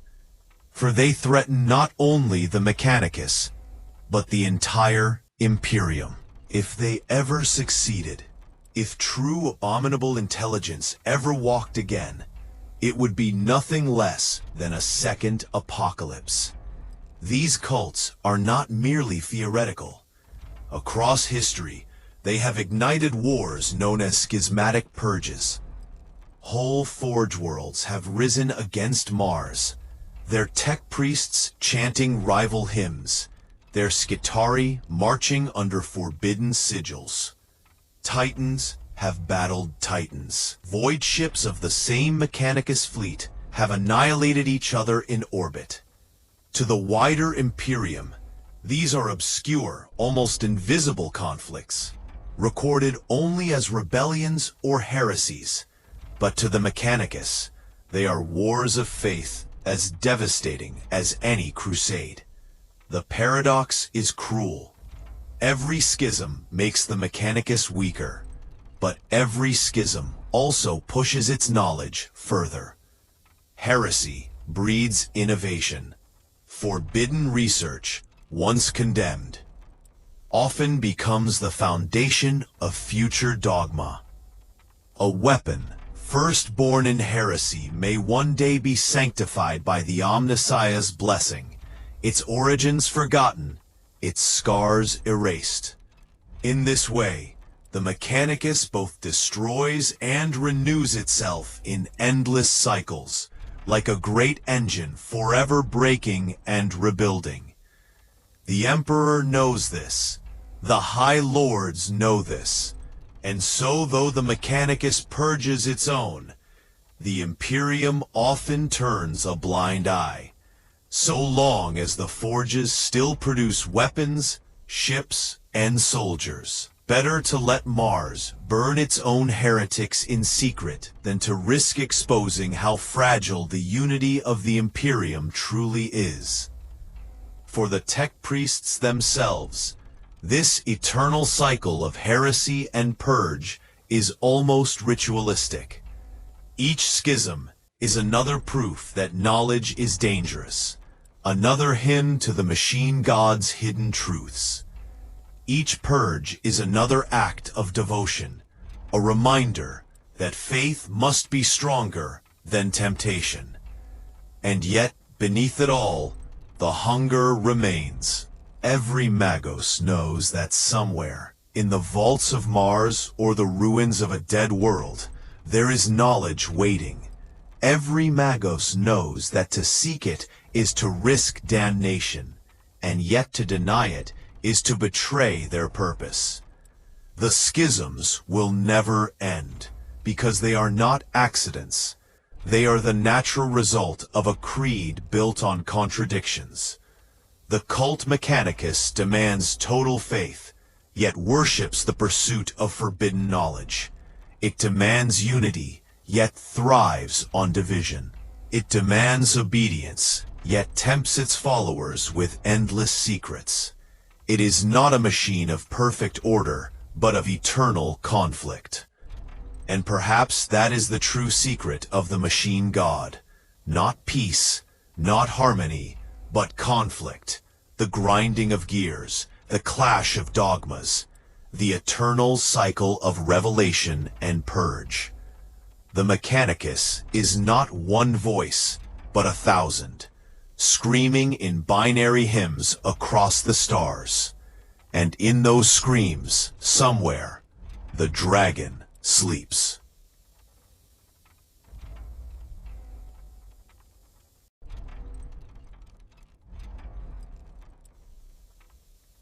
The Imperium of man, for all its glory and endless legions, would be nothing without its war machines.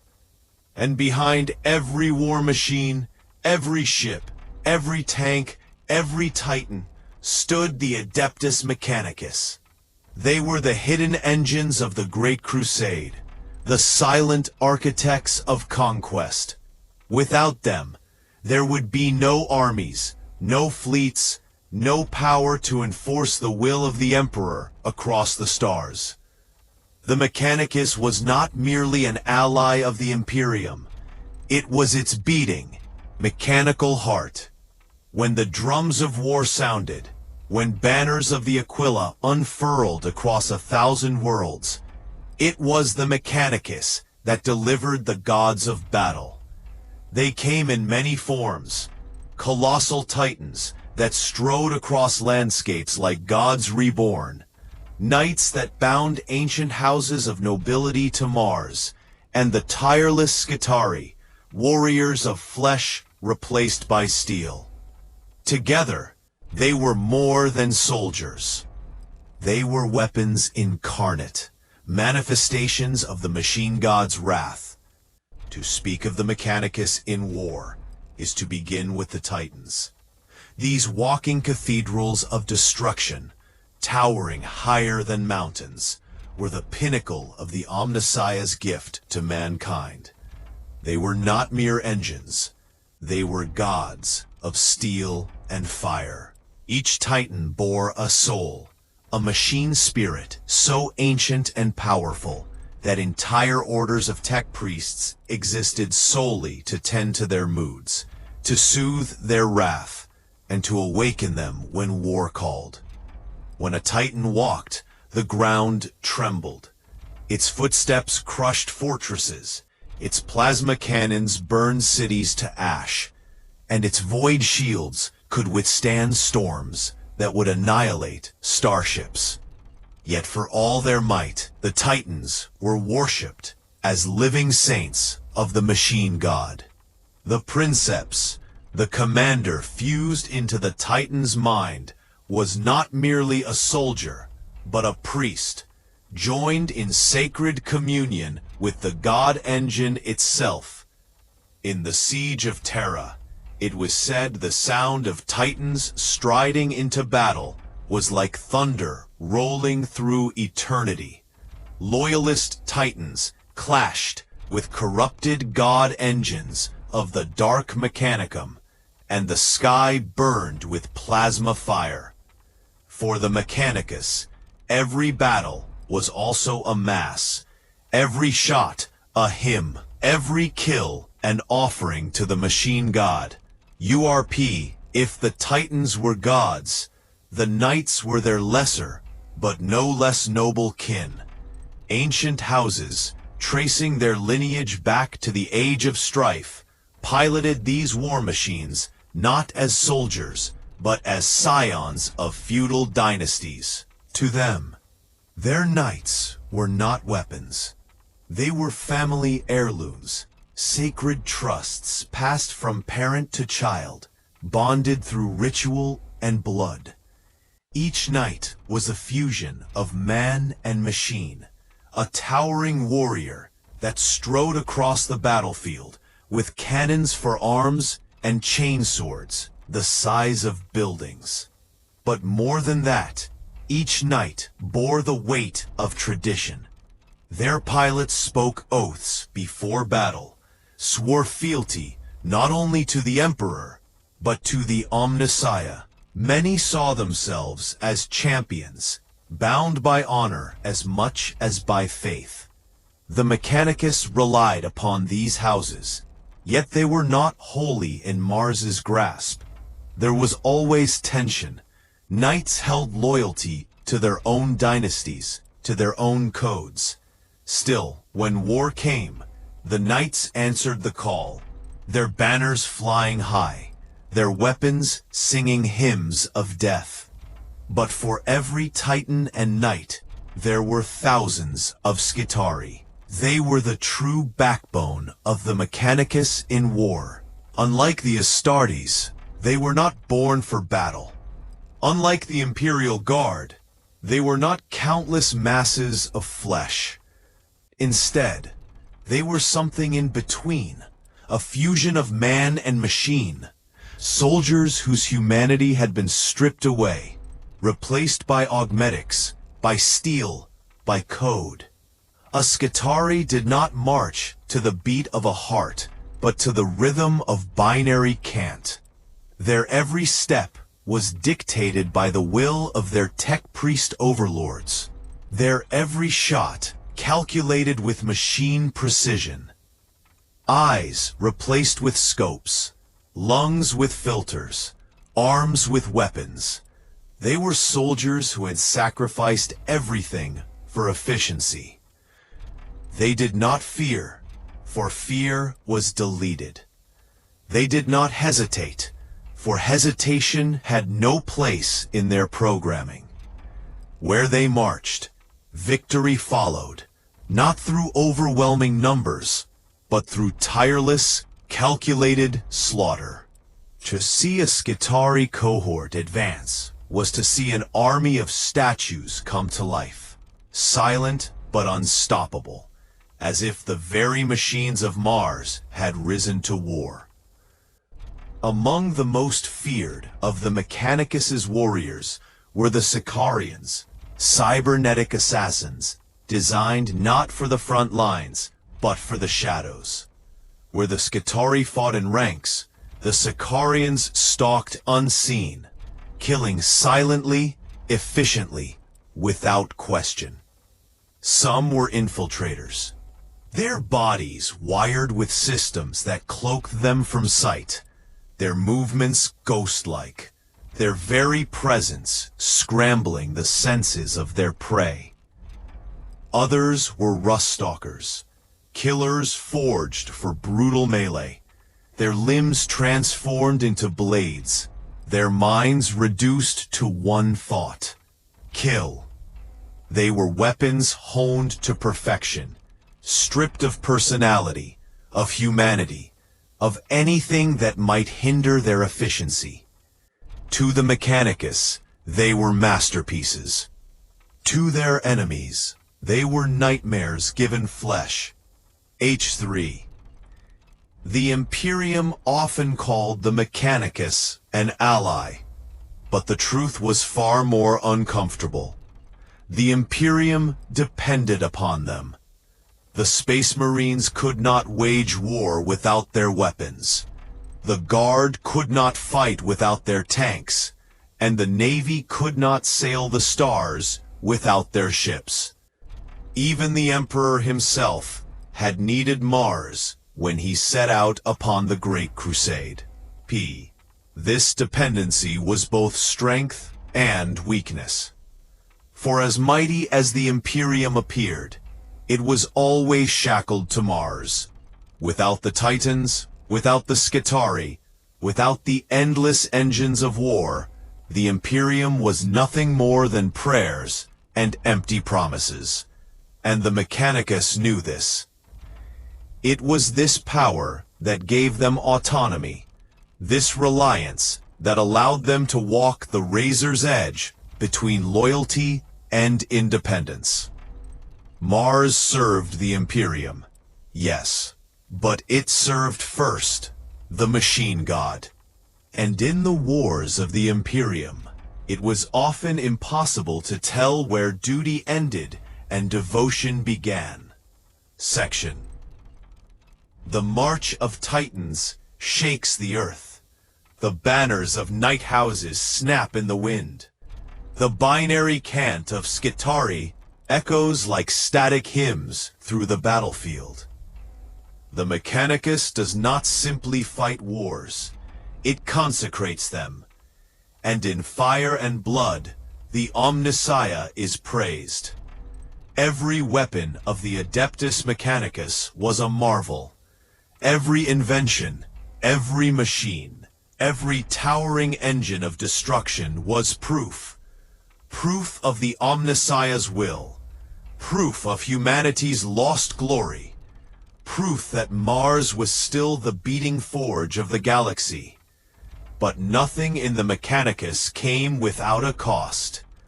For every cannon fired, every Titan awakened, every servitor built, there was a ritual, a sacrifice, a price. To the tech priests, technology was not a neutral tool. It was sacred. It demanded worship. It demanded offerings. And so, in the great manufactorums of Mars, war was as much religion as it was science.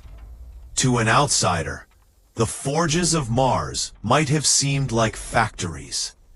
Endless lines of assembly, towering furnaces, machines hissing steam and fire. But to the Mechanicus, they were temples. Each worker, each priest, each servitor was not simply building machines, they were performing rites. When a weapon was forged, the tech priest anointed it with sacred oils.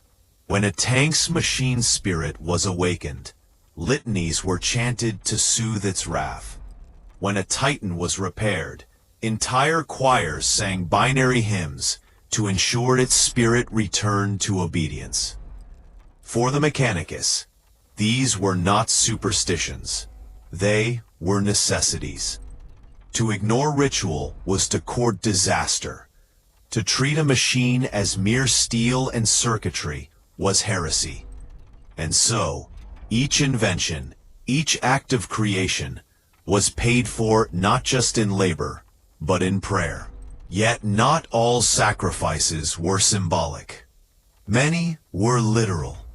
There were whispers that the greatest machines of the Mechanicus, the god engines, the void ships, the weapons of forbidden power, required blood to function. Not metaphorical blood, but real offerings of flesh and life. Servitors, mind-wiped husks of once-living humans, were not only the backbone of Mechanicus labor. They were also sacrifices.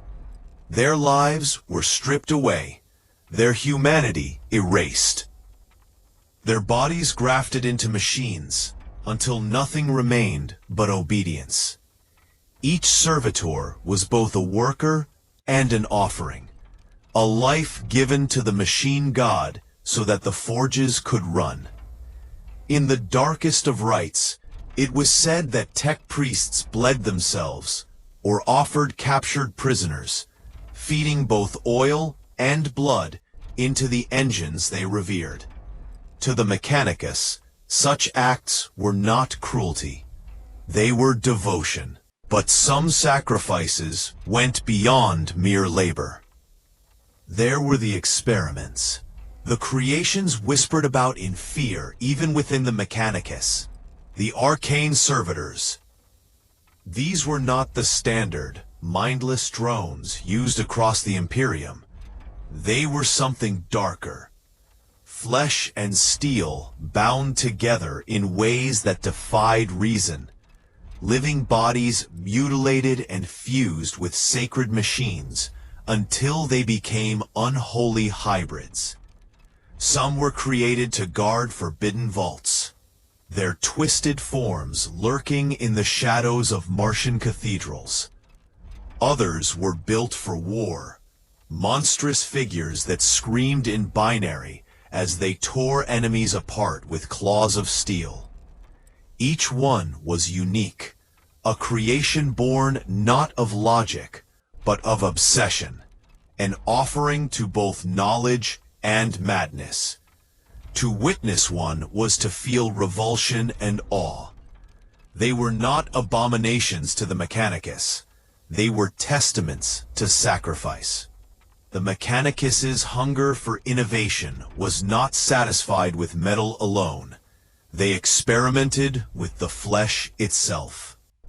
Genetic manipulation, long banned by imperial decree, still persisted in secret laboratories. There were attempts to improve the human form. Soldiers with enhanced strength, workers who required no sleep, priests whose brains were wired directly into new spheric data streams. Some succeeded, others failed spectacularly. Entire vaults beneath Mars were rumored to be filled with failed experiments. Corpses of men and women twisted beyond recognition. Remnants of dreams humanity was never meant to pursue. But still, the research continued. For the tech priests believed that to deny progress was to deny the machine god. And if progress required sacrifice, then sacrifice would be made. And then there were those who sought knowledge, not from archives, not from lost STCs, but from darker sources.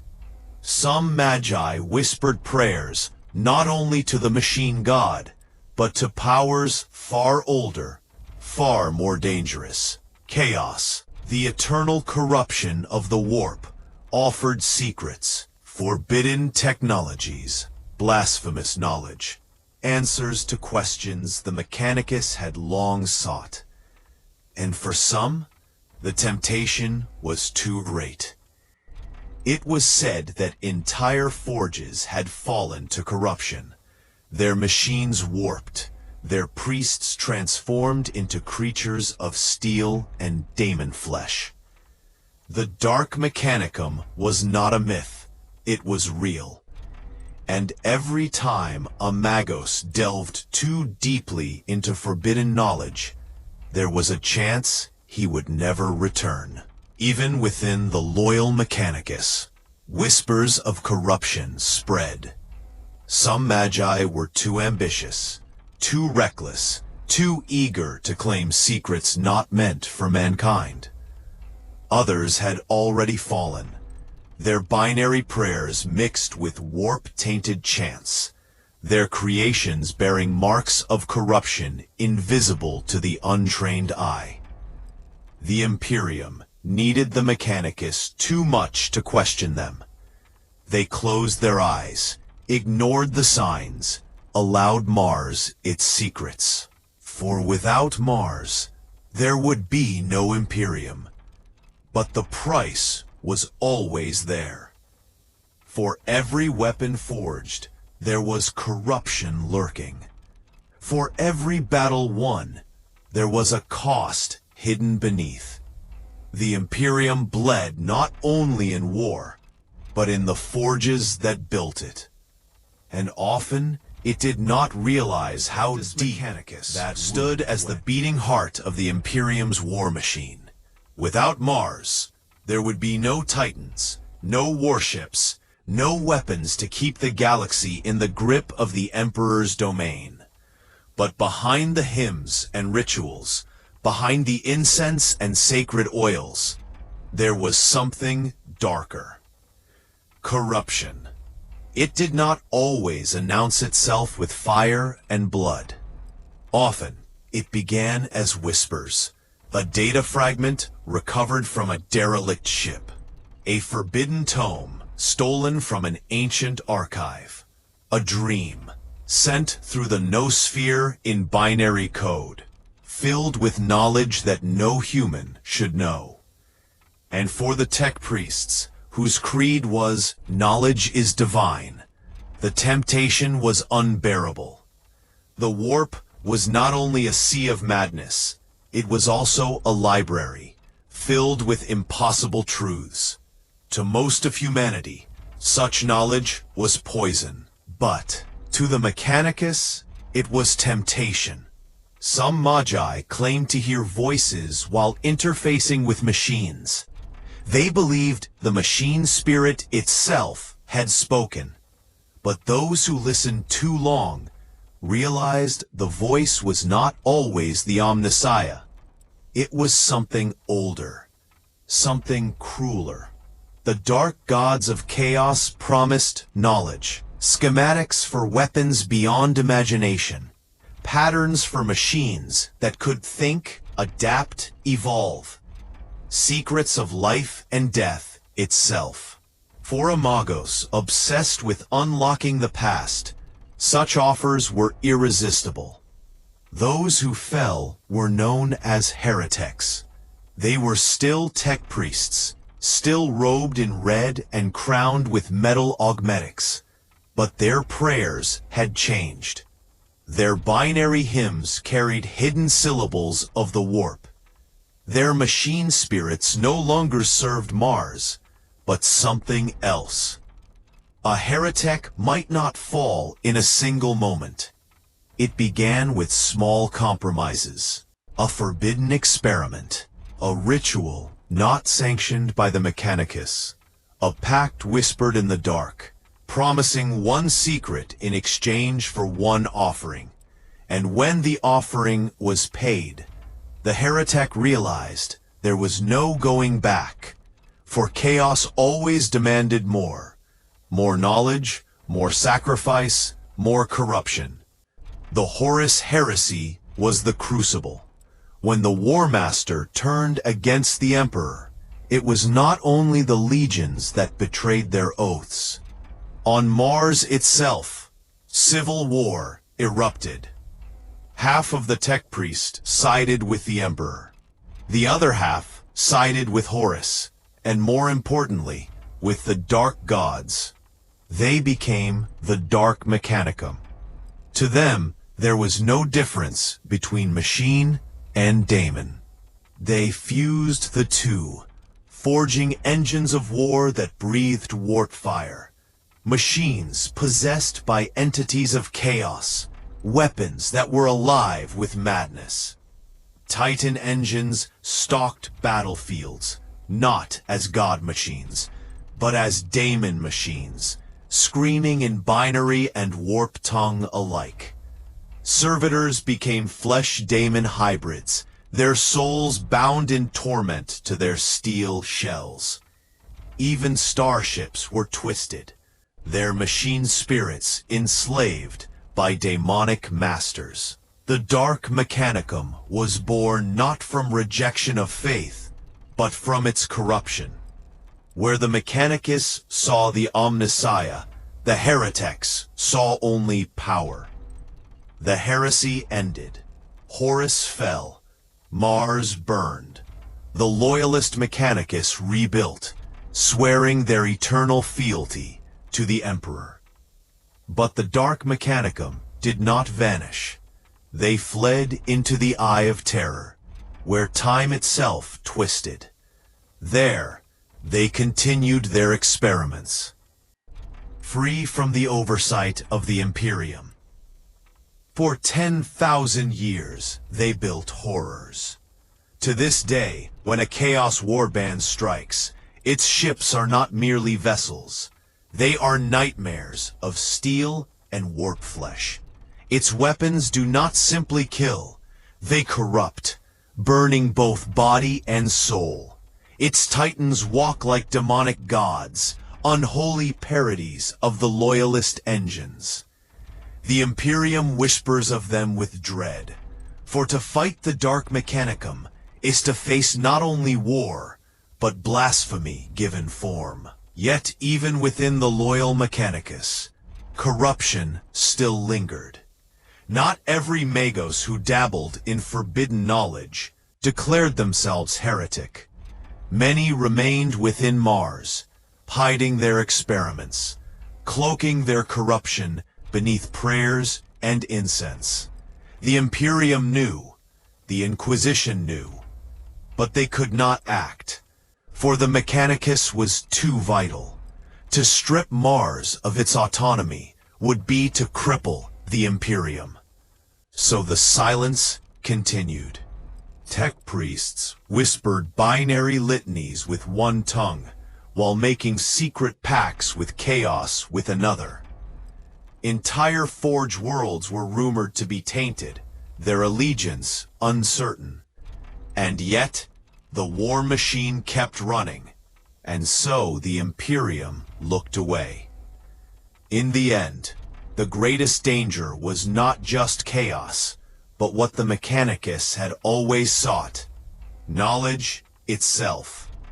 Forbidden AI, the Men of Iron, were long outlawed, but some magi whispered of rebuilding them. Others created machines that skirted the edge of heresy, automata too intelligent, engines too self-aware. Once such creations had nearly destroyed humanity. Yet still, the Mechanicus hungered, and in their hunger they often stepped too close to the abyss. The line between invention and corruption blurred, and many wondered, When the day came that the Mechanicus unveiled its final creation, would it be a blessing or a curse that would consume all mankind? Not all prayers are heard by the Omnissiah. Some are answered by something else. The galaxy remembers the Dark Mechanicum, not only as a relic of the Horus heresy, but as a shadow that never lifted. Long after Horus was slain, and the Loyalists reclaimed Mars, the Dark Mechanicum remained, a cancer that spread through the Eye of Terror and beyond. For 10,000 years, the Imperium has fought against the forces of chaos. But the Dark Mechanicum made Chaos armies stronger, stranger, more horrific. Their forges never ceased. While the loyal Mechanicus prayed to the machine god with incense and oils, the Dark Mechanicum sacrificed lives, worlds, and even souls to fuel their creations. Every daemon engine that stalked the battlefield, every corrupted titan that laid waste to a city, was born in the forges of heretic priests. They were not weapons in the traditional sense. They were abominations. War machines bound with demonic entities, each one a prison and a curse, alive with its own hunger. The loyal Imperium feared them not only because of their strength, but because they represented something blasphemous. The merging of technology and chaos. Two taboos united into one horror. And yet, the Imperium could not speak openly of this enemy. To admit the scale of the Dark Mechanicum was to admit that the Adeptus Mechanicus, the sacred priesthood of Mars, was not incorruptible. To question Mars was to question the foundation of the Imperium itself. Thus, the High Lords of Terra spoke little of the Dark Mechanicum. The Inquisition pursued them, yes, but always in secret, always in whispers. A citizen of the Imperium might live and die, never knowing that such heretics existed. But the warriors on the front lines knew. The Skitarii, who saw their machine spirits torn apart by demonic fire. The Titans who faced their corrupted kin and heard their machine souls screaming. The Inquisitors, who uncovered forge worlds riddled with hidden cults. They knew the truth. The Mechanicus was divided, and the line between loyalty and heresy was thinner than a blade. Mars itself never fully purged the stain of betrayal. In the archives, deep beneath the surface, in vaults sealed since the heresy, forbidden knowledge still lingered. Some magos whispered that even loyal forge worlds carried secrets they should not. That beneath the surface of devotion, corruption still festered. How could it not? To a tech priest, knowledge was sacred. And when knowledge itself was forbidden, it became irresistible. Thus, even 10,000 years later, there are forge worlds whose loyalties are ambiguous. They build weapons for the Imperium, yes. They sing the praises of the Omnissiah, yes. But their prayers are hollow, their rituals corrupted, their experiments drifting too close to heresy. And the Imperium allows it, because without them, there would be no Titans, no void ships, no bolters, no tanks. Humanity's survival depends on the very machine priests who may already be compromised. Meanwhile, deep within the Eye of Terror, the Dark Mechanicum thrived. Here, there were no limits, no taboos, no laws. They built weapons that defied comprehension. War engines that walked on rivers of blood. Warships that were not sailed, but fed with living souls. Entire forge worlds consumed by warp energies. Their skies torn open. Their surface a landscape of machinery fused with demonic flesh. These forges were not mere factories. They were living things. To step on their soil was to hear whispers in your skull, to feel your body bend toward corruption. Each dark forge world was a temple to both the machine and the warp, a blasphemy against all that Mars once stood for. The greatest tragedy was not only the heresy itself, but the compromise it forced upon the Imperium. The Adeptus Mechanicus remained officially loyal, yet tainted. The Dark Mechanicum remained officially damned, yet active. And in the endless wars of the 41st millennium, both sides fed upon humanity's blood. The Imperium pretended the division was clean, that Mars was pure, and the Dark Mechanicum an external enemy. But in truth, the line blurred every century. Every time a Magos experimented where he should not. Every time a forge world ignored the strictures of Mars. Every time an Inquisitor found corruption and chose silence instead of exposure, to avoid shaking the fragile pact between Terra and Mars. It was a compromise that poisoned the Imperium from within. In the end, the story of the Adeptus Mechanicus is one of faith and heresy intertwined. They are the keepers of technology, yet slaves to ritual. They are guardians of humanity's future, yet prisoners of its past. They worship the Omnissiah, yet some bow to the dark gods. And so the question lingers, whispered across forge worlds and battlefields alike.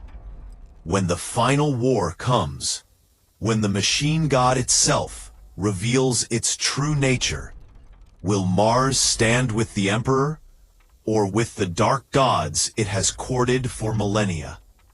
The machine god is worshipped by many names. The Omnissiah, the dragon, the spirit of the machine. But whether it is divine or damned, that is a truth still hidden beneath the red sands of Mars.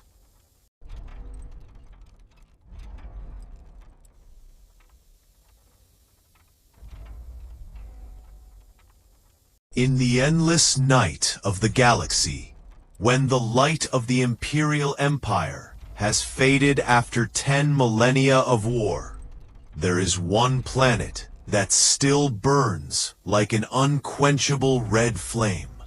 That planet is not Terra, nor Cadia, nor Macragge. It is Mars, the Martian, the cradle of the cult Mechanicus, the empire of the machine worshippers. In the days before the Great Crusade, Mars was called the Red Planet.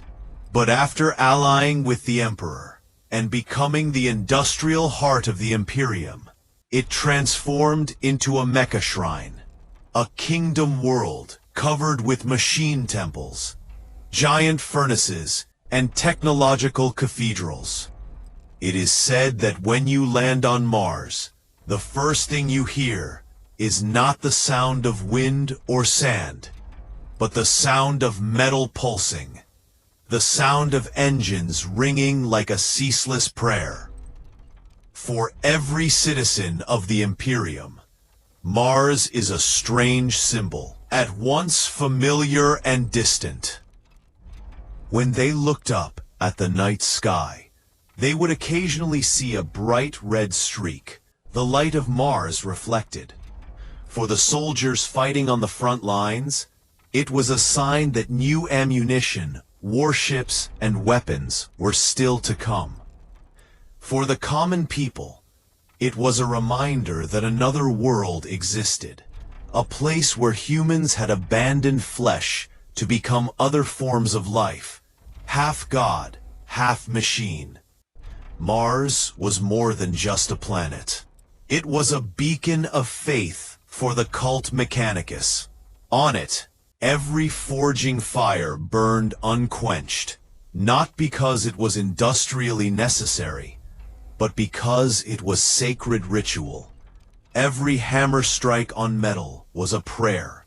Every current of energy flowing through a wire, a hymn. While the Imperium decayed over time, billions of worlds lost, the Emperor immobilized on the Golden Throne, the Primarchs vanished or betrayed, the Mechanicus held firm. They still stand. They still build. They still preach. Their very existence proves one thing. Without the Mechanicus, the Imperium is long dead. Imagine a day when Mars ceases to function. No more bolter guns, no more plasma reactors, no more awakening titans. The entire Imperium would collapse within centuries. The other Forge worlds, Ryza, Metallica, Lucius, great as they are, they all depend on Mars as the red throne of faith and power. So whatever the people of the Imperium call them, legal heretics, half-men, cultists of steel, the truth is undeniable. The entire Imperium lives on the breath of Mars. To ordinary citizens, the tech priests are a terror. No longer human, nor machine, they walked with giant prosthetic limbs, their eyes replaced by glowing red lenses, their voices distorted, as if they were being broadcast from dozens of loudspeakers at once. Many whispered that they were servants of the dragon, those who had sold their souls to something other than the Emperor. And though the ecclesiarchy, the Orthodox Church of the Imperium, still claimed that the Mechanicus were brothers in faith, many clerics denounced them as tolerated heretics.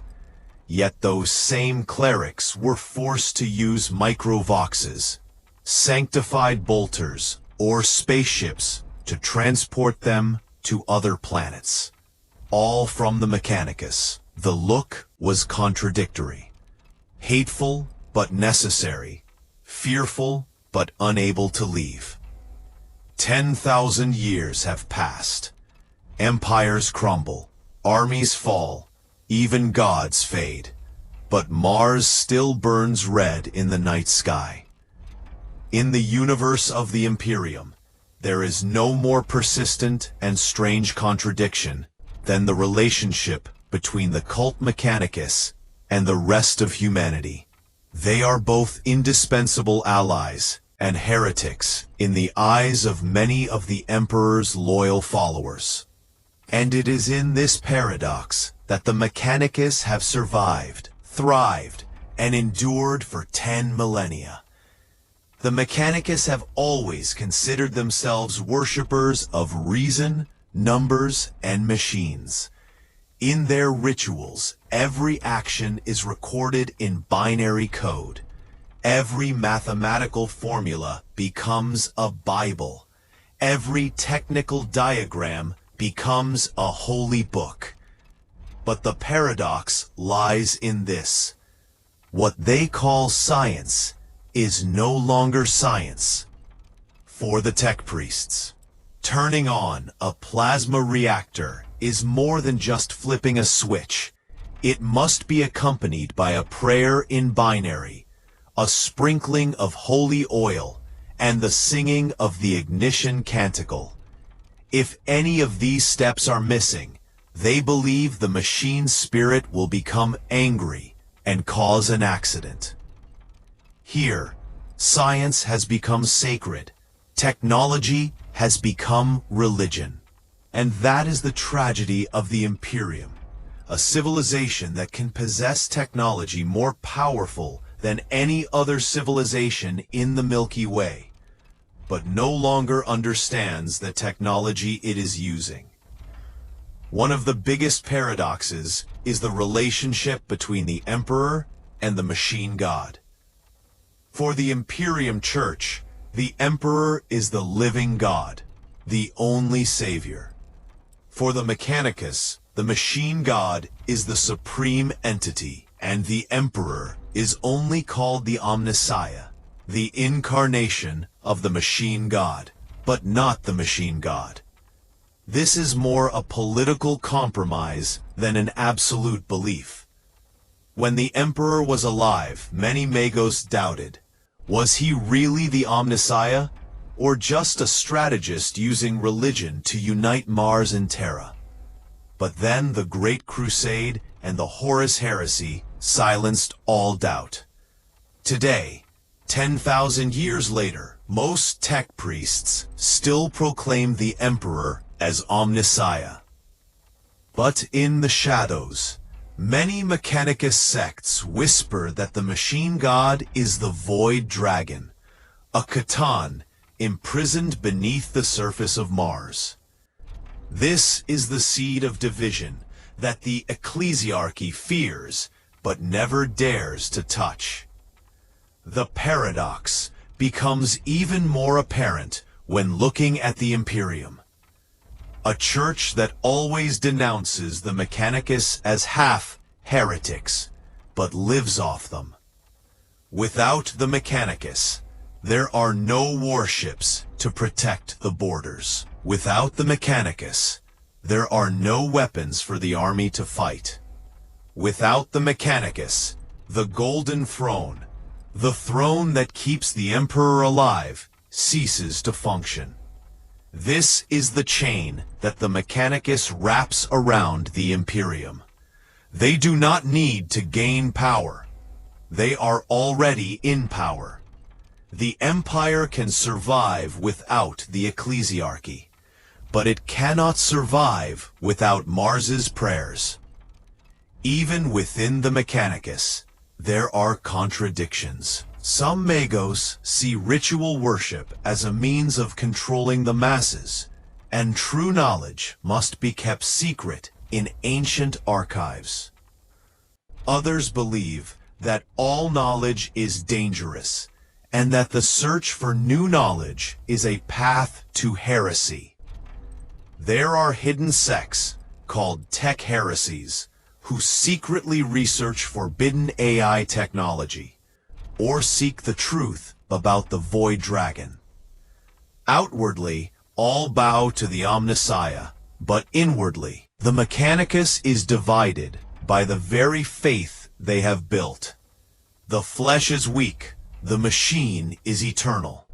Yet even the machine prays, for without faith, even steel will rust. Despite tens of thousands of rebellions, millions of dead worlds, and countless intergalactic enemies. But the real reason isn't because of human loyalty, or the ecclesiarchy, or the Inquisition.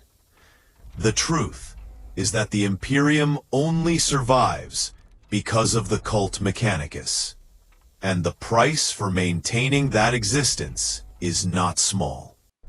Over millennia, the Mechanicus has made itself the gatekeeper of all human technology. They hold the blueprints of Titan, the secrets of the warp drive, the formula for creating bolters, even the blueprints for the Golden Throne. But they never share or allow that knowledge to be disseminated. The official reason: knowledge is sacred, not for mortals to touch. But the more practical reason: the less people know, the stronger the Mechanicus. And so, billions of Imperium citizens live and die in ignorance, believing that laser guns are powered by divine light, or that agricultural machines operate by themselves because of the machine spirit. Meanwhile, only a handful of tech priests know the truth. They are merely technology, programmed and maintained by ritual maintenance. Imprisoned knowledge is the price the Imperium pays for dependence. Progress is locked away in exchange for survival. Nothing illustrates the cruelty of the Mechanicus more clearly than the use of servitors. Billions of people across the Imperium have been turned into semi-machine slaves, their minds wiped clean, replaced with control implants. Some are punished criminals, but many more are the unfortunate. Farmers, workers, even prisoners of war. For the Mechanicus, flesh is mere raw material, and humans are more replaceable than metal. These servitors run factories, mine mines, or become disposable soldiers. Every Titan on the battlefield has thousands of servitors fused into its nervous system. Every plasma gun on an Imperium warship is fed with blood, and its mind is wiped. This is a brutal truth that most of the Imperium's population will never know. There is another paradox. To maintain knowledge, many Magos have made deals with the darkness. Biologus Magos have experimented on alien undead, merging human and Xenos genes to create biological weapons. Xenologus Magos have secretly researched Eldar, Necron, and Tau technology, and most dangerously, Daemonaka Magos have tried to make deals with chaos itself, hoping to gain forbidden knowledge in exchange. Many of them have fallen, turning Mars and the Forge worlds into hotbeds of warp corruption. But the Imperium cannot destroy them, for without the Mechanicus, the entire civilization would collapse. This is the most terrible price. The Imperium's survival is built on a foundation that can be swallowed by chaos at any moment. Mars still burns red today, as it has for millions of years. But that fire is not only a symbol of eternity, it is also a reminder of the price that must be paid. Billions of lives are sacrificed to the machine god every year. Millions of servitors are turned into tools, no longer human. Thousands of Magos disappear into the darkness of forbidden knowledge. And despite it all, Mars still echoes the binary chant, an endless prayer for survival at all costs. After more than 10,000 years, the Imperium still stands. But when one looks at this colossal machine, one sees that every cog, every engine, is stained with the blood and beliefs of the cult Mechanicus, and their legacy and the secrets they keep have shaped the future of humanity in ways both magnificent and terrible. The Mechanicus has always existed in a paradox, both a pillar of the Imperium and a heresy within the Imperium. To the ecclesiarchy, belief in the machine god and the Omnissiah is heresy, for only the Emperor is worthy of worship. To the Inquisition, the Mechanicus is a potential threat, too independent, too secretive, and possessing secrets that even the God Emperor cannot control. But to the Imperium as a whole, they are irreplaceable. Without Titans, without Skitarii, without warp engines, the Imperium would collapse within generations. And so the Mechanicus exists in a parallel state, both distrusted and revered, both heretical and canonized. One of the great and terrifying legacies of the Mechanicus is the weapons they have maintained for 40 millennia. God engines of the Titan legions, 100-meter-tall warships armed with plasma cannons that can burn entire cities. Each Titan is a mobile cathedral, both a weapon and a place of worship for the machine spirit. Night houses, colossal chariots passed down from father to son, where technology mingles with noble blood, forming warring dynasties that last for millennia. Arch Mechanicus, giant warships containing miniature forge worlds that travel the galaxy, both exploring and hunting for ancient relics. These weapons exist not because they were invented, but because the Mechanicus has preserved them as relics. They do not advance, but they remain immortal. Perhaps the greatest price is not blood or bone, but lost time. 10,000 years have passed, and the Imperium still uses the same technology as during the Great Crusade, sometimes worse. Meanwhile, the Mechanicus devotes all its resources not to development, but to unearthing the past. The people of the Imperium see themselves as the keepers of all secrets. But the truth is, many blueprints are lost forever. The Golden Throne, for example, no one truly understands how it works. They maintain it only by blood, by prayer, and by sacrifice.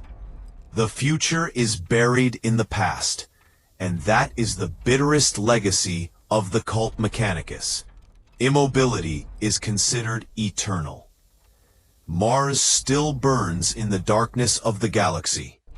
The forge world stretches endlessly, the fires of 1,000,000 forges lighting the atmosphere. And every day, billions of voices chant binary chants. The flesh is weak, the machine endures. Knowledge is eternal. These words have echoed for 10,000 years, through war, plague, alien invasion, and warp storms. It is the promise of the Mechanicus that as long as Mars burns, the Imperium will never die. But with that promise comes darkness. For beneath the forges, in forbidden archives, countless secrets remain unseen. Technologies that could change the course of the galaxy or destroy it. And perhaps, one day, those secrets will be revealed. The Imperium may die, the Emperor may fade, but the prayers of the machine will echo, so long as Mars still burns red in the night sky.